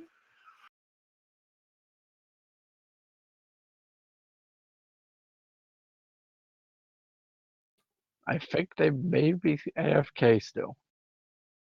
In that case, we're going to wait a moment. We're going to start this off by being AFK. Sorry, Bears, we went AFK. Can't attack. It's like a Dota match, and they're about to go down. They're about to go down middle lane towards a tower, and like they click the button to throw the first attack, and then the pause screen pops up.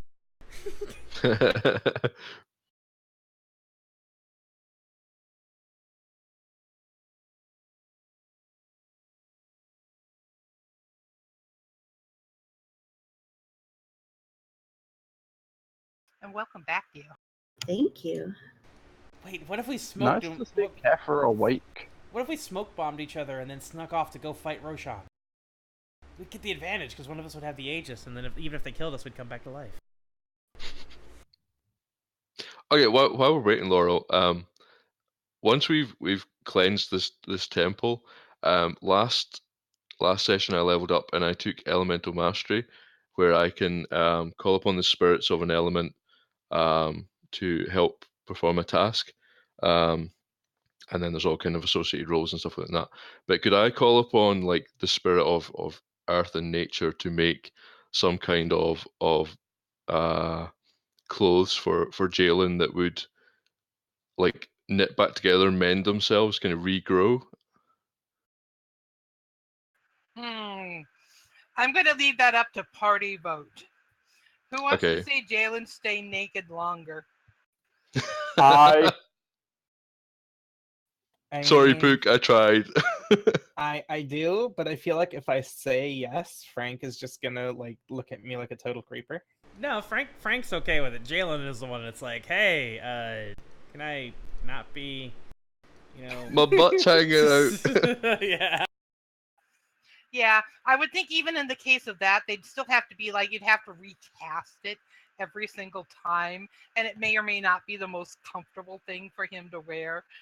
There might be some very interesting properties involved. So I'm gonna nix that idea. Okay, no worries. It was just a thought. Oh, I've just thought. I actually think it's a really, really cool idea, but per Yumi likes naked Jaylin, so. Yeah, it's a great idea. I can only think of one problem. They're made of earth and stone. Like, stalagmites tend to grow in weird places. Don't. Kethra doesn't really mind the naked Jaylin either. Of course she doesn't. She wants his fucking pups. Don't. I imagine Kethra's just like purposely walking behind Merideth now. But what do you mean? Maybe. What do you mean? Wait, pups? we're all back. Yep. We're all Okay, back. we're all back. Sorry, I got distracted there for a moment as I was contemplating where Kethra was walking. Meredith, we are going to start off this combat with you.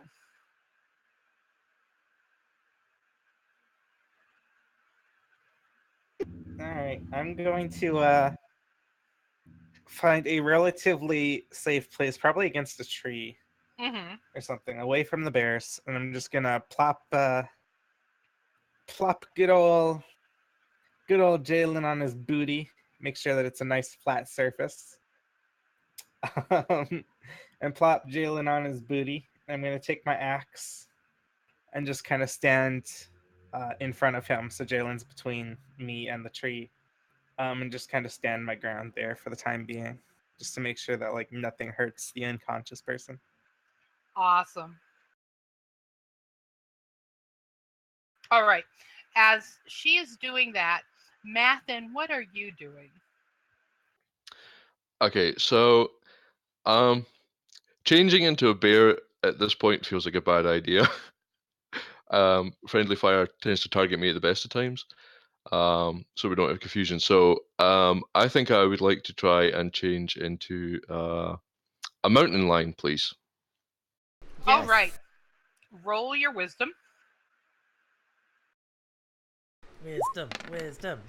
Yes. That's an 11. You, both your strength and your dex have increased by 1. And you will be able to keep this form for as long as you want. Nice. Awesome. Fuga's like, bears. And am I getting in a... Yeah, that'll be my thing for this round. But I want to be kind of facing off against the kind of druidic bear. Yes, by all means. He sees you doing that. And the bear's eyes darken. And he's going to be doing something as well as you charge. But meanwhile, back at the ranch, we have Ms. Elle. Elle's already eyeing up one of those nice bears, looking at its booty, seeing what kind of steak it could make for the dragon. And she's already got a dagger throw lined up on it. Do it.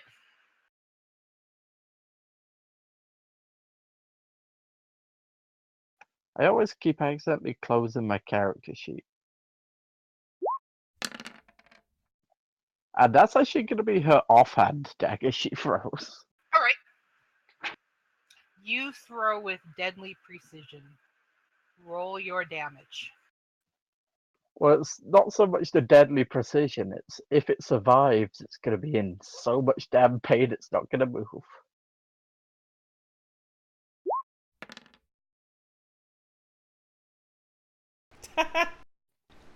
Wait, there is no bad roll there. It's like roll low damage and get agonizing pain, or roll high damage and kill.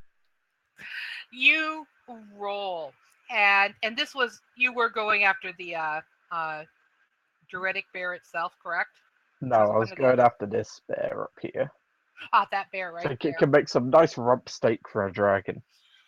Yeah, the dagger itself just slashed across its shoulder, but immediately it is down on the ground, writhing in pain. It's upside down now. It is. You have uprighted the bear. Kethra. So Elle just caused the bear to writhe in pain. Mathin just turned into a mountain lion. Jaylin isn't waking up. And you're in combat. Your very favorite thing in the whole world.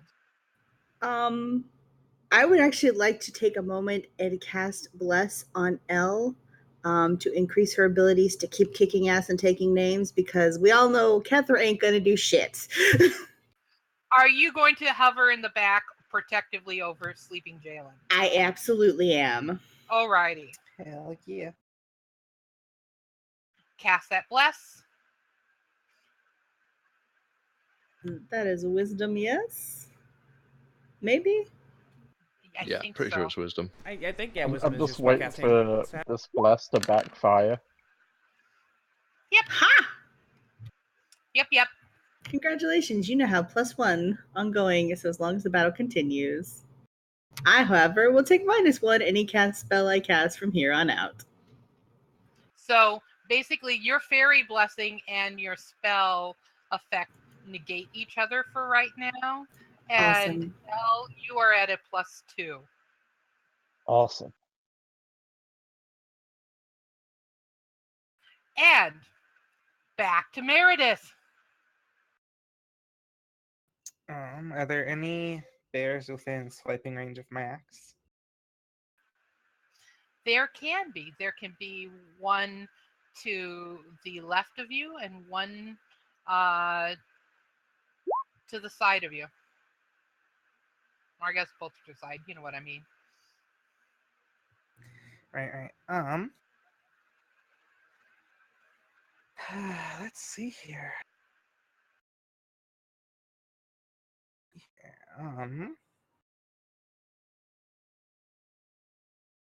Alright, I'll take the one on the left, I suppose.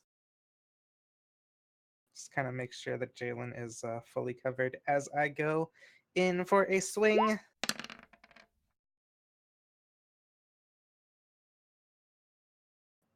Fuck yeah. So, last time I leveled, I got this this cool move called Smash that I would like to invoke.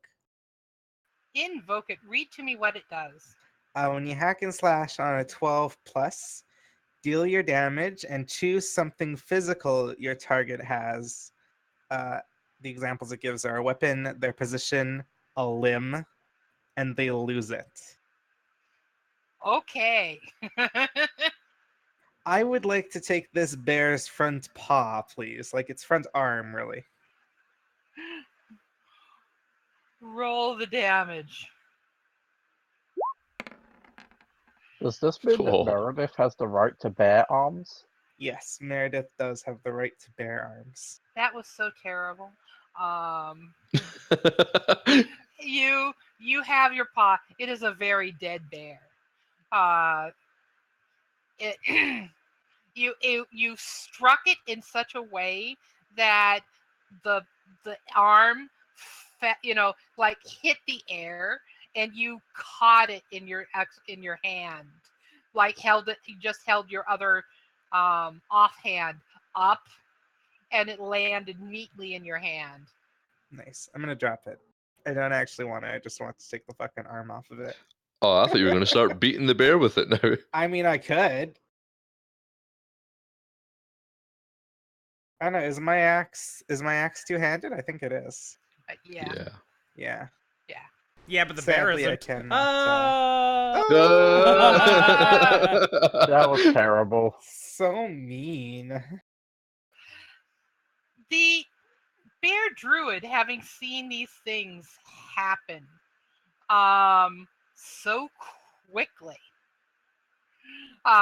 sees the cougar charging it, and it attempts to cast a spell.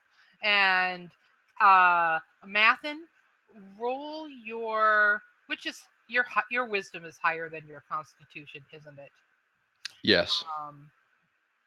Roll your constitution for me and get a 9 or better. Oh, there we go. That's a 13. Not only is the bear, the druidic bear, unable to cast a spell to cast its own spell before you hit it, but it's not going to be able to cast anything else because this part of the forest has placed its favor upon you and not it. Yes. So go ahead and make your charge or your attack. Okay. So is the bear like on its hind legs like the image? Yes, yes, it is. Okay. So yeah, I'm gonna charge forward and leap, digging like my front paws into its shoulders and biting down on its throat, and then with my back paws sort of like clawing at its stomach. So that's how I would like to make my attack. Make your hash and slash, sir. That'd be dexterity or strength. This will be strength. 10. So that's a 10. Roll your damage. Okay. Of course. It has a cloak on, and the cloak may be some kind of armor in itself, because you hit fine, and your strikes were precise, but you just can't dig in. And it's taking its paws and trying to dig into you. Roll 1d6 for me.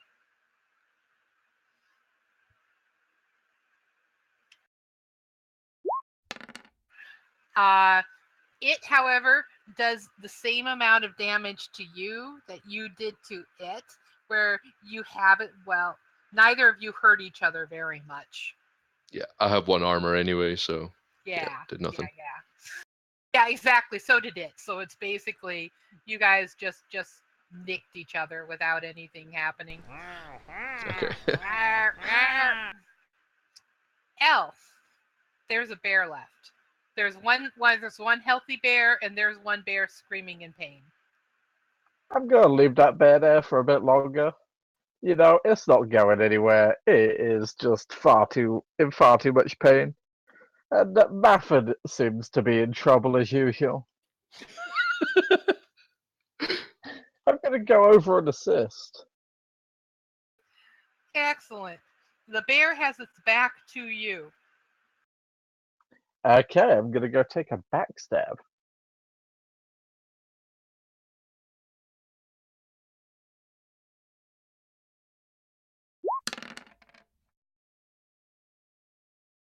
And you got +2, so that's a 10.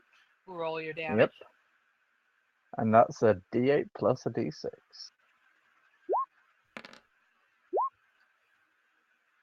So, Mathin, the bear is on top of you. You're grappling as a cat, it's grappling as a bear, and suddenly it sinks. Like all the fight goes out of it. And over its head, as you kind of paw it out of the way, you see Elle on her back. She stabbed it straight in the spine, and she's pulling her dagger out. Elle, are you smiling at the cougar? Oh, yeah. And I'm gonna even offer a hand up. In this case, it'd probably be more a matter of kicking the bear off of her, or off of him. I think it's more of a figurative hand up from Elle. Yeah.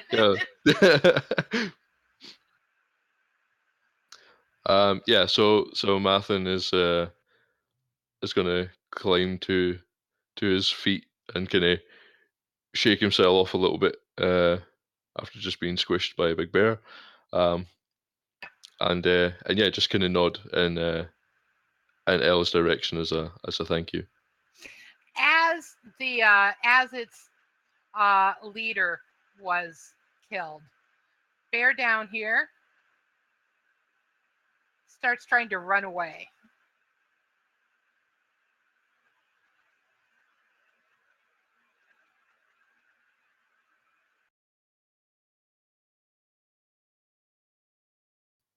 No, I'm not having that.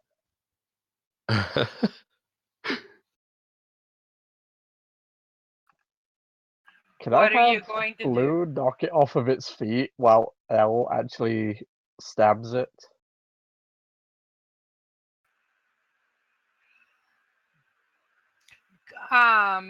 Using blue as a all of a sudden my brain just shut. Actually, roll me 2d6.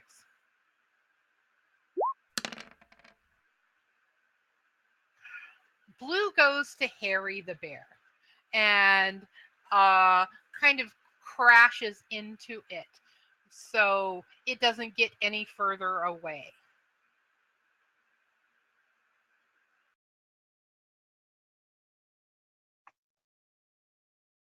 Alright, and Elle's just gonna run along and just, deal with the bear.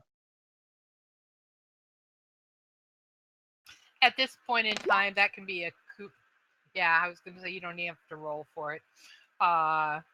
Describe to me what you do.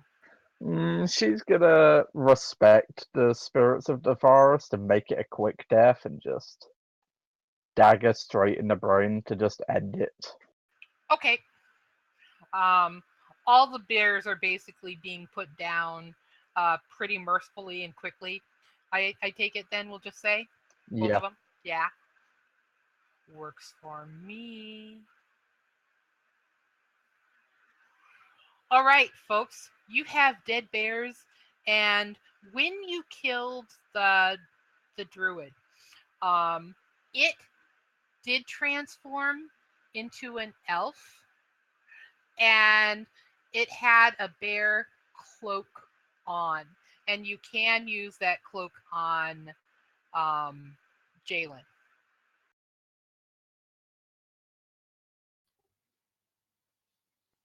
Okay, yeah. So Mathin will turn back into his human form and gather up that and go spread it over Jaylin.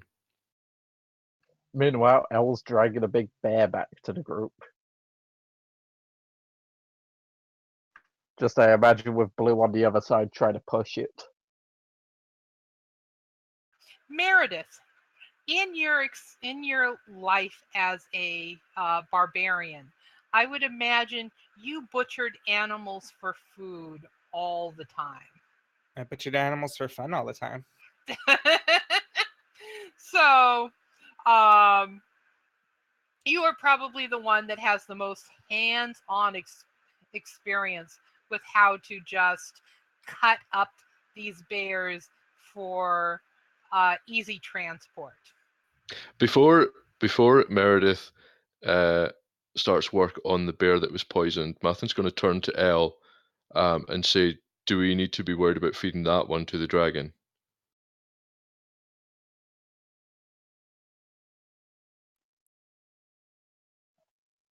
You referred to the druid, I assume? No, the poison. No, the bear that you threw the poison dagger at. If we feed the poison. that meat to the dragon, is that going to have the same effect on it? We really don't want to poison this dragon. Why don't we test? No. No, I mean, why don't we test with one of us?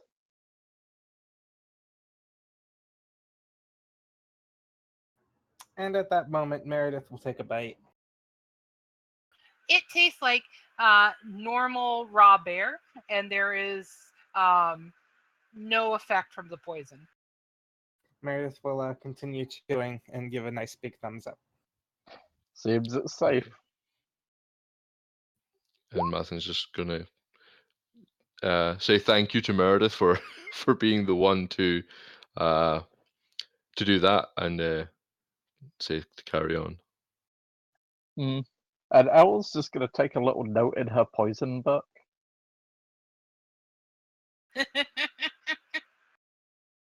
Rather short-lived, but very potent. Yes, absolutely. All right, Jaylin, make a Constitution roll. Aww. Let's see if you're going to wake up.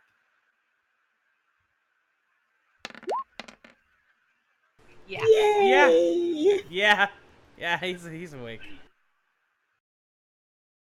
You wake up to see in the middle of most of your party is gathered around a bunch of dead bears that they seem to be butchering, and Kethra is sitting next to you. Well, it looks like she's like kneeling over me. Yes, I am actually kneeling over you. Because she's praying. Yes, indeed I am. Jaylin's eyes, like, you know, when focus actually returns to them, is going to look past Kethra first because bears.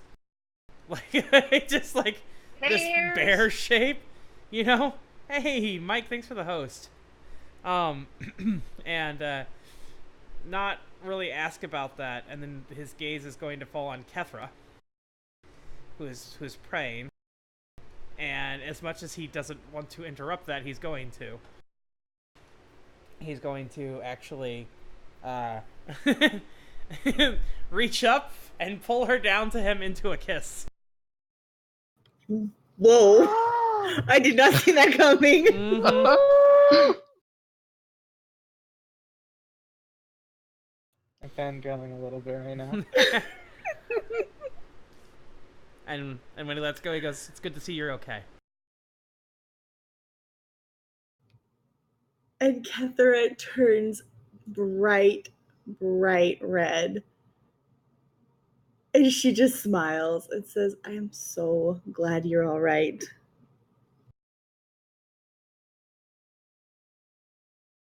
It's just, you know, me too. And then he realizes that he's not clothed.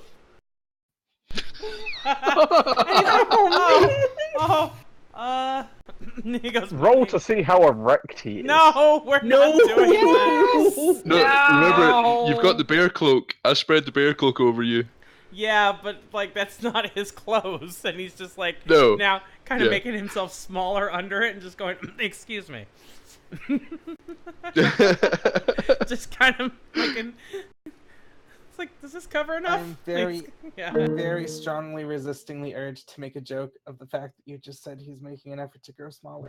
Oh, don't worry. Yes, I was just yes, gonna I say. knew you guys would go there. We would. You know who you brought into this. I heart you people. Leave the poor werewolf alone. Thank you guys for coming along to see this, I suppose. The timing. While Jaylin's doing that, Elle's gonna walk along, give Mathin a tap on the shoulder, and say, "Stop trying to get yourself killed." And Mathin's gonna kind of just again hang his head a little bit and just sigh to himself that he just never seems to be able to do very much when it comes to fighting. And she's gonna say, Don't worry. I know you've got it in you." Can Mathin inspect the other druid? Yes, he can. What an it is an elf. It is a purebred male elf who has greenish skin and vaguely reptilian features. This is definitely a different tribe or elven race than either Elle or yours. Okay. They're a species that you have never encountered one personally. You know that they tend to come from a village that was south of the Great Forest. And while they do come here and make their own packs and whatnot, they're not common to the area. Okay. So would he be aware of the reason that it was there? Like, would it be linked to this dragon? you suspect there's nothing written, there's nothing handed there, but just looking upon them that they were is probably gathering the food to take to the green dragon, but whether it was altruistic or whether it was to bribe it to get close enough to do something, you can't tell. Okay. It is in the it has a pouch that does have some herbs and powders and poultice and whatnot. In fact, everybody could take one extra ration and one extra adventurer's kit from rifling through the druid's possessions. But it doesn't have any kind of arcane or magical jewelry or treasures of that sort. Okay. Yeah. So Mathin will search through, his equipment and that, and take what is useful, and then just turn around and leave the body as is, to be reclaimed by nature again. Yeah. By all means. Or by some means. Yep. And then obviously share out what he found amongst the group. Is there anything else people want to do right here at this site? Can Well, Elle inspect Jaylin? Sure. No, she cannot. Okay. Elle, Don't worry, girl. She ain't looking for that. She's looking for side effects of the poison. he's just sitting up now with the cloak wrapped around him, looking a little confused. So Jaylin, how are you feeling? Okay, I guess. Do you not remember anything? Remember what? When you were communing with Belle, you went into a rage and smashed the vial of poison I gave you. It appears that you'd got dosed. Huh. I remember praying, and then I remember waking up here with Kethra here. So it worked? Yeah, she woke up as while you were in your rage. And I just gently place my hand on his shoulder and I just say very quietly, it worked. He's gonna lean in and whisper to Kethra in a way that he hopes that Elle doesn't hear. I remember it. He goes, I remember it all.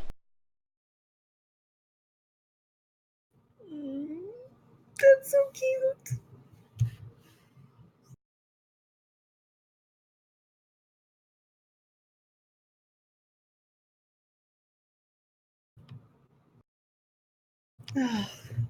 This game, freaking game. Goddamn game. Nope. So no side effects. Interesting. Elle's also going to take note of that.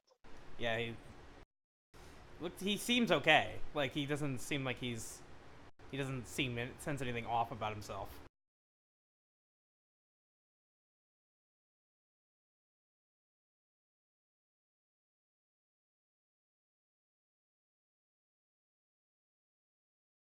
Because somebody should train this girl with a sword. Looks at Kethra. She's pretty brutal when she needs to be.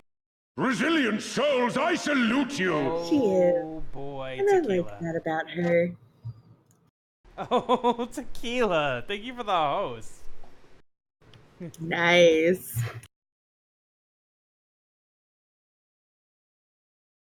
If anyone just joining, welcome. We're kind of in the middle. I think we're kind of near the tail end of this one. Not sure of our. We actually have a little bit to go, but I'm not sure how much longer we'll go. We kind of wing it. Of our Dungeon World campaign we do every Sunday morning. And so tabletop roleplay with me and the voices. welcome. So as Jaylin mentions that someone should train Kethra with a sword, Yeah. Merideth will step over and hand him the wolf sword that she found in the previous episode. Oh. Yeah. And she'll hand him that, and she'll say, "Why not let that person be you?" I like it. I like it. I too. like it. Did Yumi's mic get really hot for anybody else there? Yeah. Yeah. It's so hot. Tequila, thank you so much for the resub and 8 months in a row of love and support. I appreciate that. Oh boy, Roll20, that program hates you? Really? I guess I've seen it be a little finicky about stuff. Yeah. It Yeah. depends on its attitude at the moment. Yeah. Yeah, I turned Yumi down a little bit in stream so that so I hope it doesn't. Yumi's at 5% for me now. Yeah. Yumi's mic all of a sudden was like full volume, go. I moved it a little further away from me. It might just be because I moved it over to push to talk a while ago, so it's not as Yeah. as acclimated to the noises outside. You move away from the mic to breathe. I Hey, do move Kygo, away welcome. from the mics to breathe. Kethra, when Yes. when you have the wolf sword in your hand, it feels like it belongs.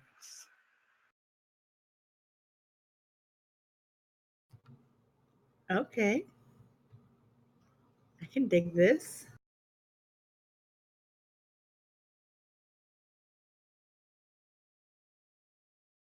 I'm actually going to place both hands on the hilt of the sword because I'm a fairly small girl, and so like any sword is going to be a two-hand sword for me, no matter what size the sword actually is.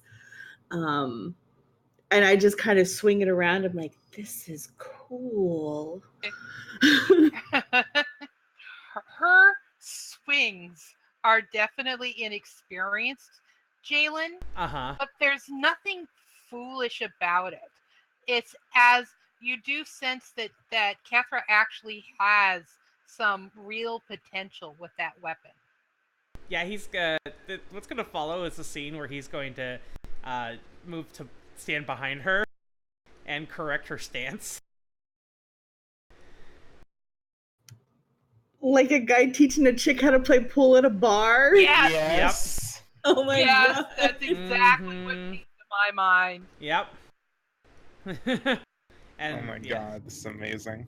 It's the best decision I've ever made. And then you know, little bit of training there for like, I don't know, like a guy teaching a girl how to play golf. Yeah. Like a guy teaching a girl how to do anything. Like a girl teaching a guy how to use a bow and arrow properly. Yeah, you know that trope right there. He totally does that. Insert 80s montage. Exactly. Well, he's only Exactly, gonna invest Torag. like maybe like 10 or 20 minutes to it there because they have to keep moving because she's dying. Yeah, that's a thing too. But it's kind of the basic, like, no, hold it like this so you don't hurt yourself when you swing wildly at somebody. Because she has to defend herself, and yeah. Like how a guy teaches a girl how to use a urinal? What the heck? No, Oh my god. Hello, Inari. Hey, Kreb, how you doing? So good to see you. That's a... That's Some days, you people. Some days. Alright. So, Jaylin's gonna go gather his stuff and pull out another change of clothes and mark off another set of adventures. And... I'm sorry. Jaylin, stop, please. He'll get dressed. This is no time for ventriloquism. Wait, what? Nothing. Never mind. If you didn't catch it, we'll just move on. Move on. What? He said he's gonna go to his... What? Move on. No! I'm going to... I swear, I will turn this stream around. I'll tell you when you're older, Jaylin. Just have you stop pulling out. Meanwhile, Elle's teaching Mathin how to fire a bow and arrow. Oh, baby. All right. Back at the ranch.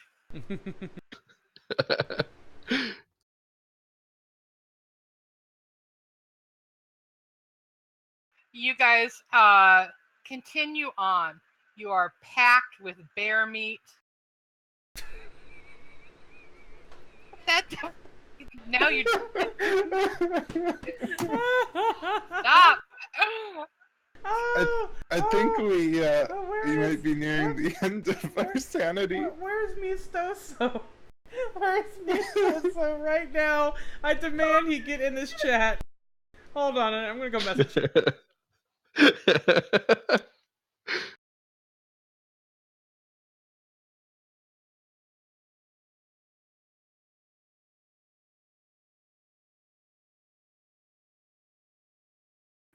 I don't even have words, people. I love you, You're Laurel. the one that chose the fucking phrasing. It would have been fine freezing if it wasn't for you. Ooh, Oh, This trust is me. how you know you have the best table of people. yes. There we go. I went ahead and messaged him. We'll see what happens with that. I'm ready to move on, however. Alright, Yeah, so we're Laura, packed these up guys with are bear worse meat. than me. All right, packed up with bear meat. Where were Filled we? to the brim.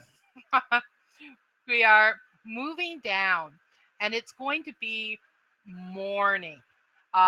Like it's been dawn. Dawn has come and passed. You guys ate some ate one of your dungeon rations, and slogged on with bear meat wrapped in leaves and whatnot.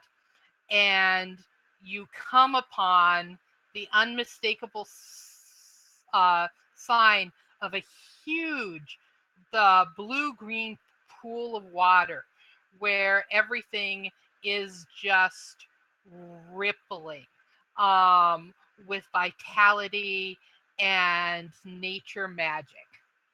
And you see in the pool a fairly large green dragon, and a very small little green dragon. And the little green dragon is just bouncing around kind of the way that bear cubs do, being incredibly adorable. The large female green dragon, on the other hand, is wrapped around most of the pool itself, growling. Her emerald eyes are swirling, and she looks almost rabid with how ravenous she is. It appears like there's anything that was there in the pool itself, or that area that she could reach without taking her hatchling out of line of sight, they have devoured it by now.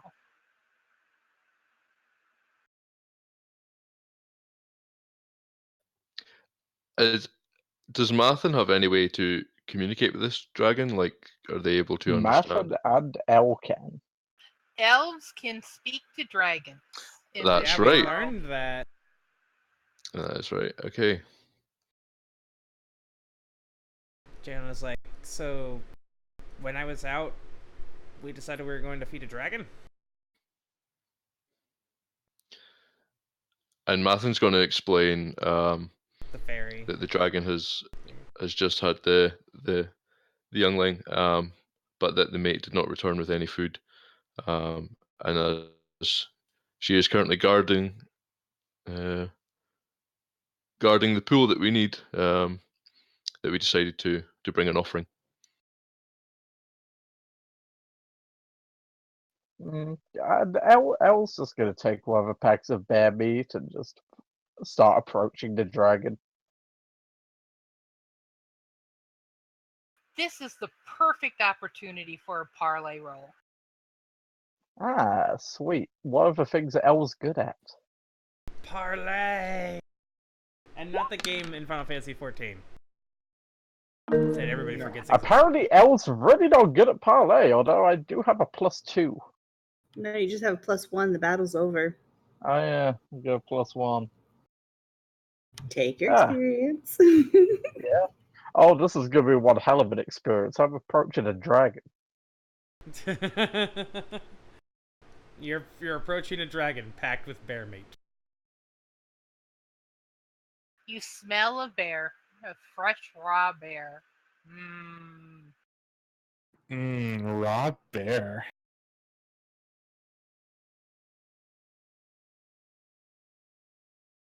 I think just about everyone in the stream Yeah. has a pretty strong appreciation for the smell of raw bear meat. When you say raw bear, do you mean Robert? Just a fancy way to say Robert? Yes. Okay. And Mathin, when you see this particular dragon, you know her name is Durantia or Durantia. In fact, some Elle, does that sound like a right pronunciation to you? Durantia? I'm gonna say yes, but also warning, I'm dyslexic. I can't spell or pronounce half the things in the English language. Okay, neither can I, so we're on the same page. Fantasy Is it World, written somewhere Durantia. I was about to say good because that's Elven. Yeah. And that she tends to have quite a bad temper to begin with. You hadn't known that she even had an egg, or that she had taken it here to the pool. She tends to be someone that the creatures of the forest handle with care with the best of times. Okay. And she, as Elle approaches with the meat, she growls and she goes, "Give it to me now or die with it." Well, yeah, Elle's gonna drop the meat and just be like, "Alright, dragon, calm down. I didn't mean to, offend." She goes, "Do not call me dragon. I am Durantua. This is my land to protect. I know what you people, you two legs who defile the forest. I know what you're up to." Elle's just gonna give a curtsy and introduce herself in return. And she makes short work of that first bit of bear and gulps it all down. Oh God! I just and realized. is keeping one eye on the rest of you. I just realized the joke I just made and how far that goes. Oh no! Oh no! I just referred to her as Duran, and she's hungry like the wolf. Oh no!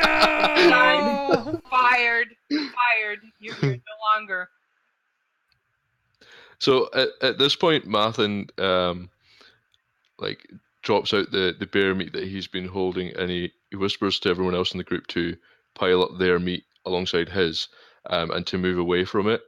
And then he steps out into the pool beside Elle, and he says, "We have travelled here to collect water from the pool, but on our way we heard that a wonderful thing had happened, and that you had given birth to a youngling. We came with an offering," and he motions back to the bear meat. "Such an event needs to be celebrated, and we hope that this is a suitable gift to you and your child. Roll your charisma. Roll better than Elle. That won't Oh be no, hard at this point. my charisma's really low. An 8. And she sort of sniffs in your direction as in it's like, well, at least you have the manners of one of this forest. She doesn't thank you, but she eats all of the meat.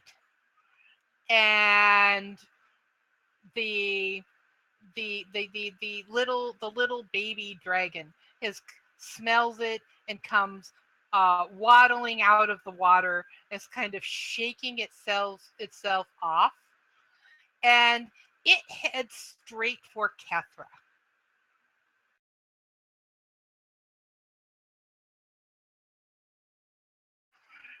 And Kethra, you are about to be pounced by a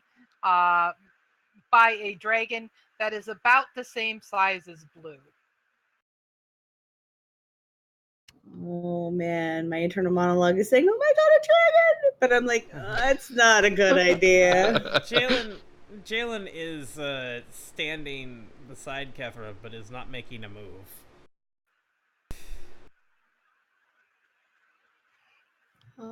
I kind of want to do something really stupid and reach out like I'm gonna pet it as it approaches me. Do it. Is that what I need to roll charisma? Actually, roll wisdom for me. Roll wisdom. Be smart. Oh shit! Whoa! Where did these Kethra rolls come from? You put the dragon just falls right into your arms, and as it does, as you're holding it, you feel your connection because it's covered in water from this pool, and the brand on your arm melts away. You feel your connection with Belle fully restored. You feel almost as if you're being split into 3 worlds at once, where you see yourself as you are now. You see a man who has his arms stretched out, who's getting blasted with draconic flame that is taking out a lich. And you know that the way to destroy the lich, to destroy liches in general, is to burn them in dragon's fire. And you feel that the spirit of this little dragon in your arms was born of a sacrifice, of an incredible sacrifice elsewhere in the cosmos.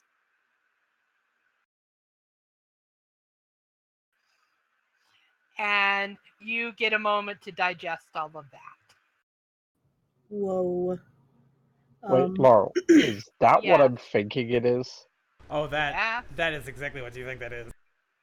I would like That to take is- a minute to role play this out a little bit. Yes. Absolutely. So, as the dragon falls into my arms, I just wrap my arms around this tiny baby dragon and I just like start to cry. I'm just filled with so much joy because baby dragons are cute as hell and I'm so happy. But also, I feel that instant connection back to my God, and like it's like everything is right with the world again.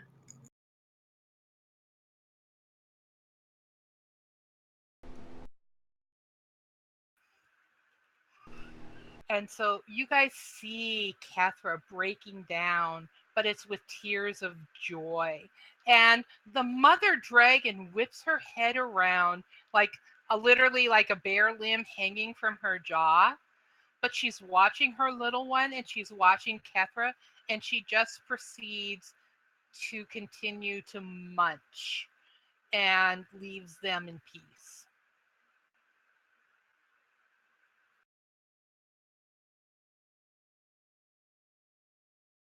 I want to keep it.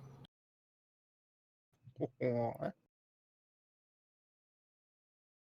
And I when hear you that. s- It's like Jaylin's like, it belongs to its mother. I could be And- its mother. And its mother says, "What will you give me for my child?"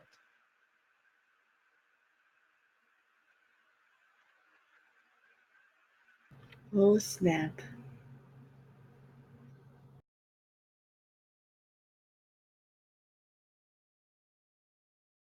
The only thing I can offer right now is to protect it as if it were my own. And to do everything I can to protect this forest while we're here. And she goes, and and the dragon goes, "It is more than my forest that needs to be protected. Would you strike at the forces of corruption and madness wherever they dwell and breed?" Yes. And the dragon pauses, and then it looks at Mathin, and it goes, "You, would you also swear?" I would make that vow. And then it looks at uh looks at Merideth, and just raises its eye almost disdainfully, like will a dwarf do this? Does she actually say that? Yeah, actually she does. She goes, "Will a dwarf do this?"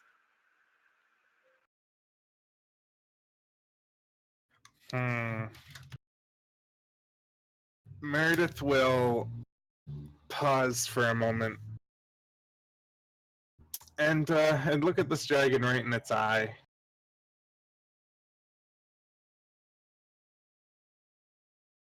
And have a little bit of indigestion. One sec. It's from the bear meat from before. And Meredith will say, Dojo says my mic is going crazy. I apologize, Dojo. I'll try and fix it. But Meredith will say,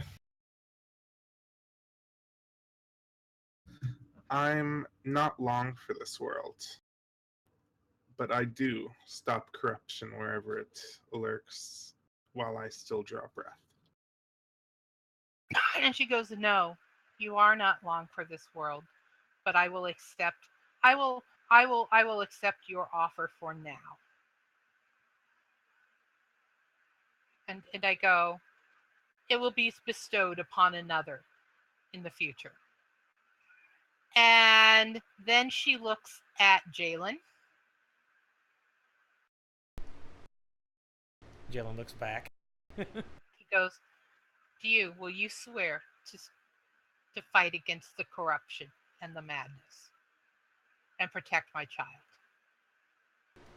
He considers that for a moment himself, and he goes, "I go where she goes, and she's going to be doing that, and those things are going to be threatening her. So, yeah, sure." And then to Elle. And she makes eye contact with Elle. And goes, "And you, what do you vow to me in exchange to become one of the guardians of my child?" And Elle's gonna look this dragon straight in the eye. And she's gonna quietly say to this dragon that not only will it protect her child, but anything that endangers its child, she will stop it before it even has a chance to get near it. And the dragon draws back a breath and blows it over all of you.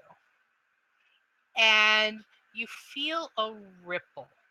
And you feel a connection to the great forest. Mathin already had such a thing, but now the rest of you feel it as well.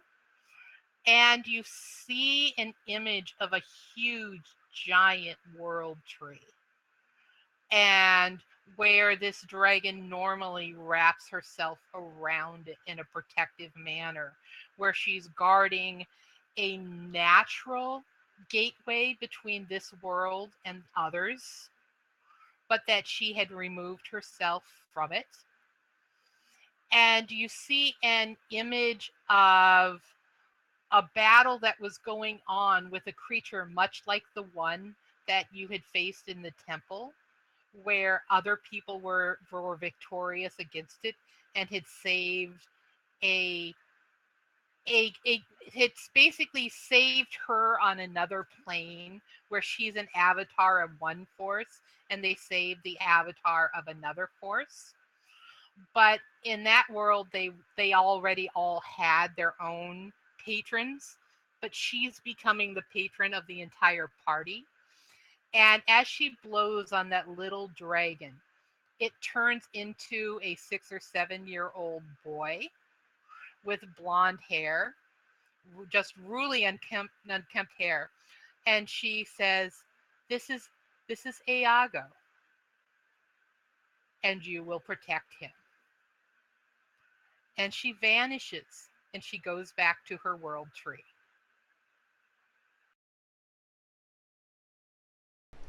The look on my face right now. I have so much to discuss with you after this section. The look on my face right now. And I just wrap my arms around Iago and pick him up and just say, "Don't worry, we will keep you safe. We've sworn an oath to your mother. We will do everything to protect you." And he licks your shoulder. I'm sorry, did you say he licks my shoulder? Yes. He's a dragon. Okay. He licks your shoulder. It's like he hasn't. He's listening to you speak, but he doesn't quite know how to yet.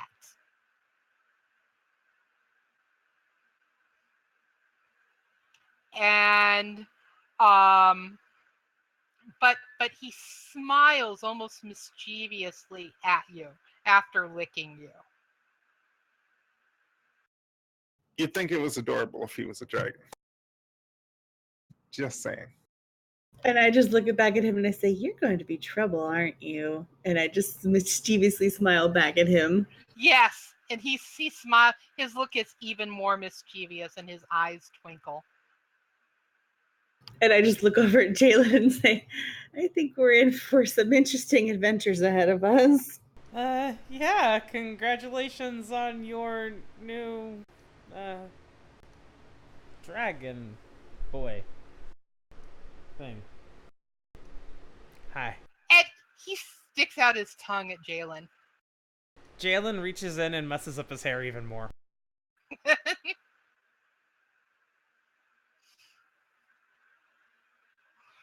So, group, I'm going to fast forward you through a couple of events. Okay. You are able to, you have no trouble gathering water, taking it back to the Temple of Gaia, and restoring the wolf guardian there. And she seems amazed when you present Iago to her, and she said, "We were not expecting a new guardian, a new little prince of and it's like she's even struggling for a word to call, or what to call him, but of going, of one so young." And then she's like, "And so male," like confused. It's like Durantia had a son and not a daughter. That's very unusual. I didn't even know that she was going to be hatching an egg. I don't know what this means that you have been placed in its care, or where you're supposed to take him, or what you're supposed to teach him. But good luck.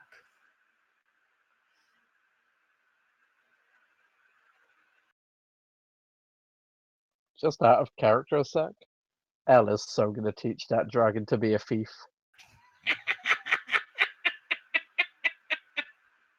Hey, Paul's off of. Wait. Okay, fine. Pause off. That's rich coming from you. On the- From the one with pause. On the way back to the temple, did we stop at the pool and deposit water into it for Narelle? Yes, you did there.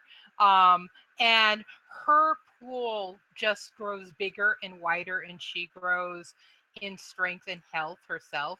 And like at the temple, she's amazed to see Iago, and amazed that you all have basically been put in charge of a baby dragon. And she says, um, and listens to your story about what the treant asked, and says that if you need to, both she and the temple guardian are going to make the same offer.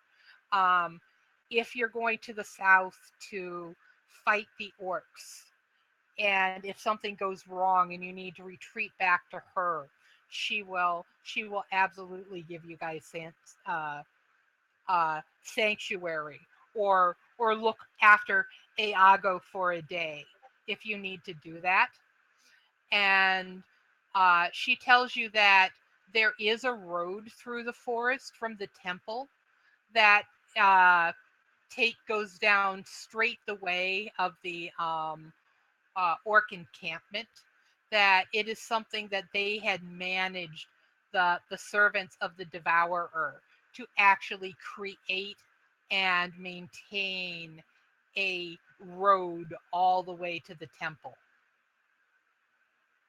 And they haven't been able to get rid of the road and get rid of the orcs as of yet.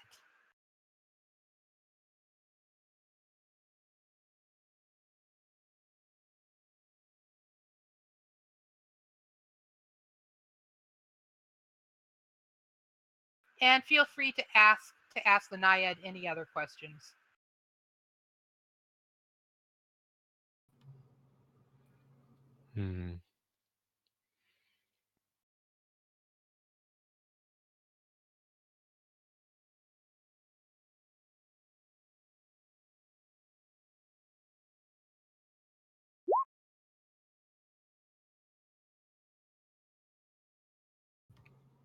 I wish I had some questions for her now. Yeah, nothing's coming to mind. All the questions I have, my character doesn't know about. Jaylin will ask some does not need to be role played out general dragon care questions. What does he eat? What does he need? Do we have to take him on walks? Does he have to go fly? Like, he's just, and this is probably a side of Jaylin that like nobody was expecting. All of a sudden, he's just like listing things off like, like. And Elle's just gonna sigh and say, "He eats dragon, it's bear, you idiot." And I just smack them both and I say, he will eat as we eat. We will teach him. It will be fine.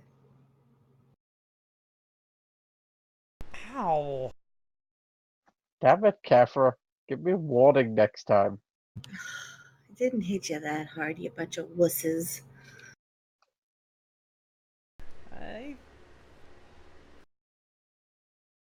Because you shouldn't hit me at all. You know, for a werewolf, you're rather weak, aren't you? You know, for a thief, you're very loud.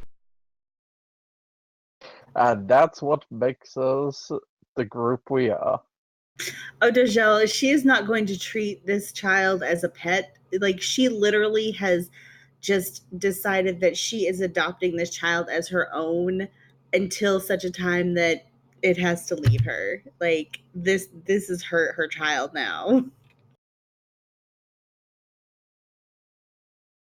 All right. But yeah, so Jaylin would have asked those questions, but got basically bapped and told to settle down. So he's going to settle down. So it doesn't eat bear? I mean, I'm sure it would eat bear if we fed him bear. Oh, does this mean we don't have to make campfires to cook anymore? Can we cook using dragon breath? I mean, what color dragon was it? Green, emerald, an emerald green. But it is unlike D&D. It is not an evil dragon. Right. It is a nature dragon. Don't know if it breathed fire though. No. No, It's it going to- won't. I already know what it proves because I haven't revealed that yet.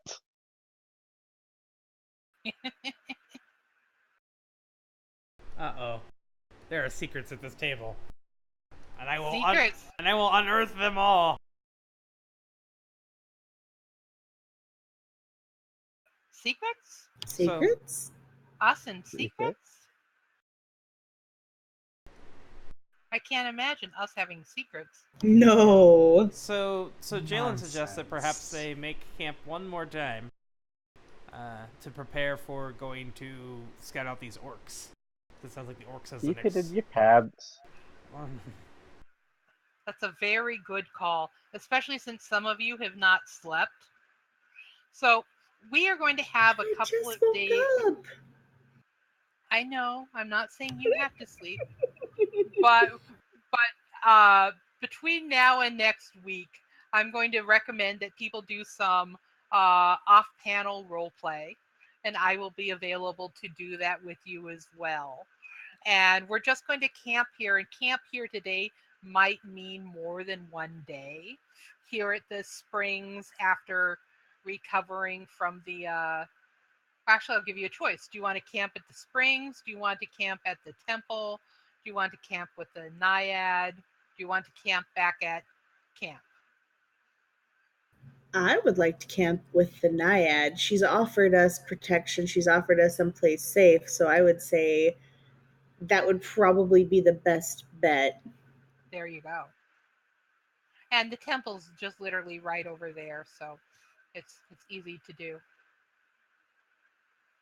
All right. All right. So that is where we end things today. But just to give you a highlight of where things are going to go. Ah, boy. Are those orcs? Those I are do- orcs. I And do there's like me some orcs land. and there's the road that's going to get you there. And there may be some adventures along the road along the way. But this is also sort of an end of a mini chapter because you guys did something very, very interesting. Yeah. We'll talk about that, huh?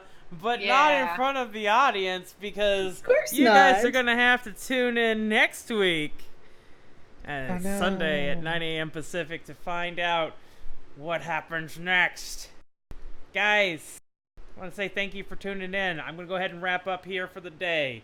Have a wonderful day. Stay beautiful. And all that fun stuff. Bye! Goodbye, everybody.